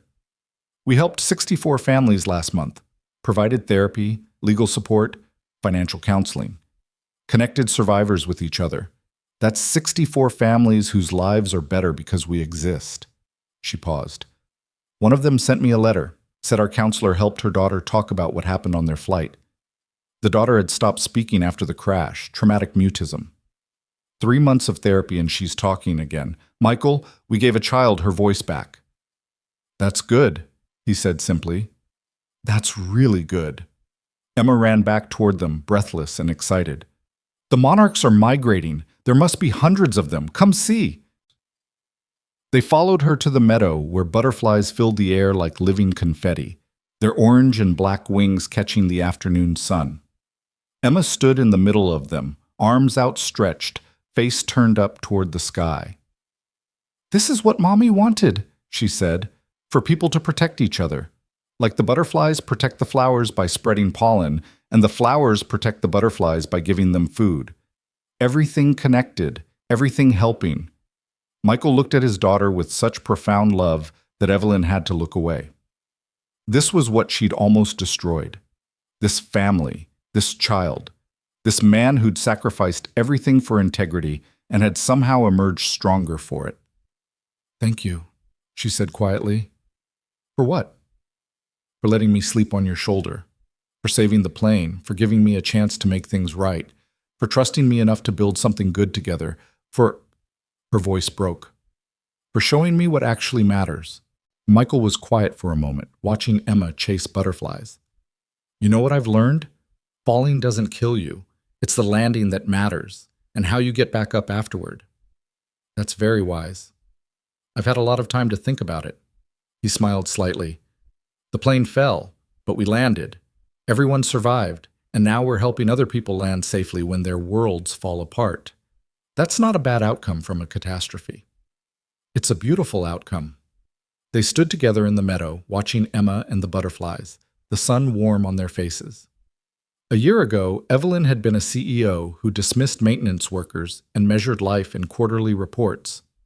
A year ago, Michael had been a maintenance supervisor hiding from the world that had destroyed him. Now they were something else, something better. People who'd survived falling and learned that the landing mattered more than the fall, that truth mattered more than comfort. That integrity was worth more than any corner office. The Sarah Cross Foundation thrived. In 2 years, they helped over 300 families. Other organizations started copying their model. Airlines began partnering with them to provide immediate support for crash survivors. Engineers facing retaliation started reaching out for advice and advocacy. Michael kept his maintenance job but gradually took on more consulting work for the foundation. He testified before Congress about safety protocols. He spoke at engineering conferences about the importance of whistleblower protections. He became the face of integrity in an industry that had forgotten what the word meant. Emma grew up knowing her mother's name meant something important. That her father was someone who'd stood up when standing up cost everything. That family friend Evelyn was proof that it's never too late to choose the right thing over the easy thing. And Evelyn built a life that finally felt like it fit. Not because it was prestigious or powerful, but because every morning she woke up knowing she was doing work that mattered. Helping people who needed help, fighting for truth in a world that preferred comfortable lies. Sometimes she thought about her old life, the boardrooms and first-class cabins and corner office, the power and prestige, the identity she'd built over 20 years. She didn't miss any of it, because she'd learned something that night when the plane was falling, when Michael's calm voice cut through the terror and promised them all that he wouldn't let them crash. Real strength doesn't announce itself. It doesn't need titles or recognition or credit. Real strength is the single father reading about grief at 30,000 feet because his daughter needs him to understand loss. It's the maintenance worker who keeps showing up even after the world has broken him. It's the engineer who speaks truth to power, knowing it will cost him everything. Real strength is choosing integrity over comfort, is burning down a corrupt empire rather than let one more plane fall, is building something good from the ashes of something terrible. Real strength doesn't demand attention or accolades. It just shows up when everything's falling and makes sure everyone lands safely. 5 years after the crash, on a clear autumn day much like the one when Flight 847 went down, Evelyn stood in a packed auditorium and watched Michael receive the National Medal of Technology and Innovation. The president herself presented it, praising his courage in exposing safety flaws and his tireless work to support other whistleblowers. Emma sat in the front row, 13 now, and studying environmental science, her butterfly necklace still around her neck. Rosa was beside her, crying happy tears, and Evelyn stood in the back, watching the man who'd saved her life twice receive recognition he'd never wanted but absolutely deserved. After the ceremony, reporters surrounded Michael. He handled them with the same quiet competence he brought to everything, deflecting praise and redirecting attention to the foundation's work, to other engineers who'd spoken up, to the importance of systemic change. One reporter asked the inevitable question, "Mr. Cross, do you regret anything about how your story unfolded? The career you lost? The years of struggle?" Michael was quiet for a moment. Then he looked toward Emma, toward Rosa, toward Evelyn in the back of the room. "I regret that my wife didn't live to see this," he said finally. "I regret that the system was so broken it took a plane crash to fix it. I regret every day that it took 11 years for the truth to matter. But do I regret speaking up? Regret choosing integrity over comfort? Regret the life I built after everything fell apart?" He shook his head. Not for a second. That night, they celebrated at Rosa's apartment like always. Too much food, too much noise, Emma showing off her science project about butterfly migration patterns, while Rosa's extended family asked intrusive questions, and Michael laughed at stories Evelyn told about her former life as a CEO. "I can't believe you used to intimidate boardrooms," Rosa teased. "You're such a softie now." "That's what happens when you realize that being feared isn't the same as being respected," Evelyn said, "and that power without integrity is just organized cruelty." "Look at you, getting all philosophical," Michael said, but he was smiling. Emma finished her presentation and plopped down next to Evelyn. "Are you happy?" she asked with the directness only teenagers could manage. Like, really happy? Not just pretend happy? Evelyn thought about that question. About her tiny apartment compared to her former penthouse. About her secondhand car compared to the company Mercedes. About nonprofit work compared to executive compensation. About the life she'd built from the ruins of the life she'd destroyed. "Yeah," she said. "I really am." "Good. Because you're one of my favorite people, and I want you to be happy." Emma said it matter-of-factly, like it was the most obvious thing in the world. Then she bounded off to show her project to Rosa's cousin. Michael caught Evelyn's eye across the room, raised his drink slightly in a toast only she would see, to survival, to integrity, to the long journey from falling to landing to standing back up and building something that mattered. Evelyn raised her own drink in return. They'd both lost everything that night when Flight 847 started falling. Career, reputation, identity, comfort. Everything they'd built their lives around. And they'd both gained something more valuable than anything they'd lost. Purpose. Community. The bone-deep certainty that came from choosing truth over convenience. The peace that came from being able to look at yourself in the mirror without flinching. Real strength, Evelyn had learned, didn't need to be loud or dramatic or celebrated. It was quiet and persistent and often invisible to everyone except the people it saved. It was Michael letting an exhausted stranger sleep on his shoulder without making it weird. It was him standing up when a plane was falling and refusing to let everyone die. It was him walking into a boardroom of people who'd destroyed him and telling them the truth anyway. It was Evelyn choosing to amplify that truth even though it cost her everything. It was her building a foundation to help others survive their own falling. It was showing up every day to do work that mattered even when nobody was watching or celebrating or noticing. Real strength didn't announce itself or demand recognition. It just showed up when everything was falling and made sure everyone landed safely. And when the landing was over, when survival was certain and the worst had passed, real strength got up quietly and started building something good from the wreckage, something honest, something that helped other people survive their own falling. That was the lesson Evelyn had learned at 30,000 feet while her head rested on a stranger's shoulder. That was the truth Michael had been living for 11 years before she'd been ready to understand it. And that was the foundation, literally and figuratively, they'd built together in the years since that terrible night when everything fell apart and everyone survived because someone refused to give up. The butterflies, Emma would tell you, understood this instinctively. They migrated thousands of miles, each generation taking up where the last left off, protecting each other through connected effort and shared purpose. No butterfly made the whole journey alone. They all did their part, and that collective strength carried them forward. People, Evelyn now understood, were supposed to work the same way, not competing for who could fly highest or fastest, but protecting each other, helping each other land safely when the world tilted sideways and everything started falling. That was what the Sarah Cross Foundation did, what Michael and Emma and Rosa and all the Flight 847 survivors did every day, what Evelyn had finally learned to do when she stopped measuring success by altitude and started measuring it by how many people she'd helped land safely. The plane had fallen, but everyone survived. And now, 5 years later, they were all flying again, not toward power or prestige or the empty promises of corner offices, but toward purpose and community and the quiet strength that comes from choosing integrity even when it costs everything. That was enough. That was more than enough. That was everything that mattered.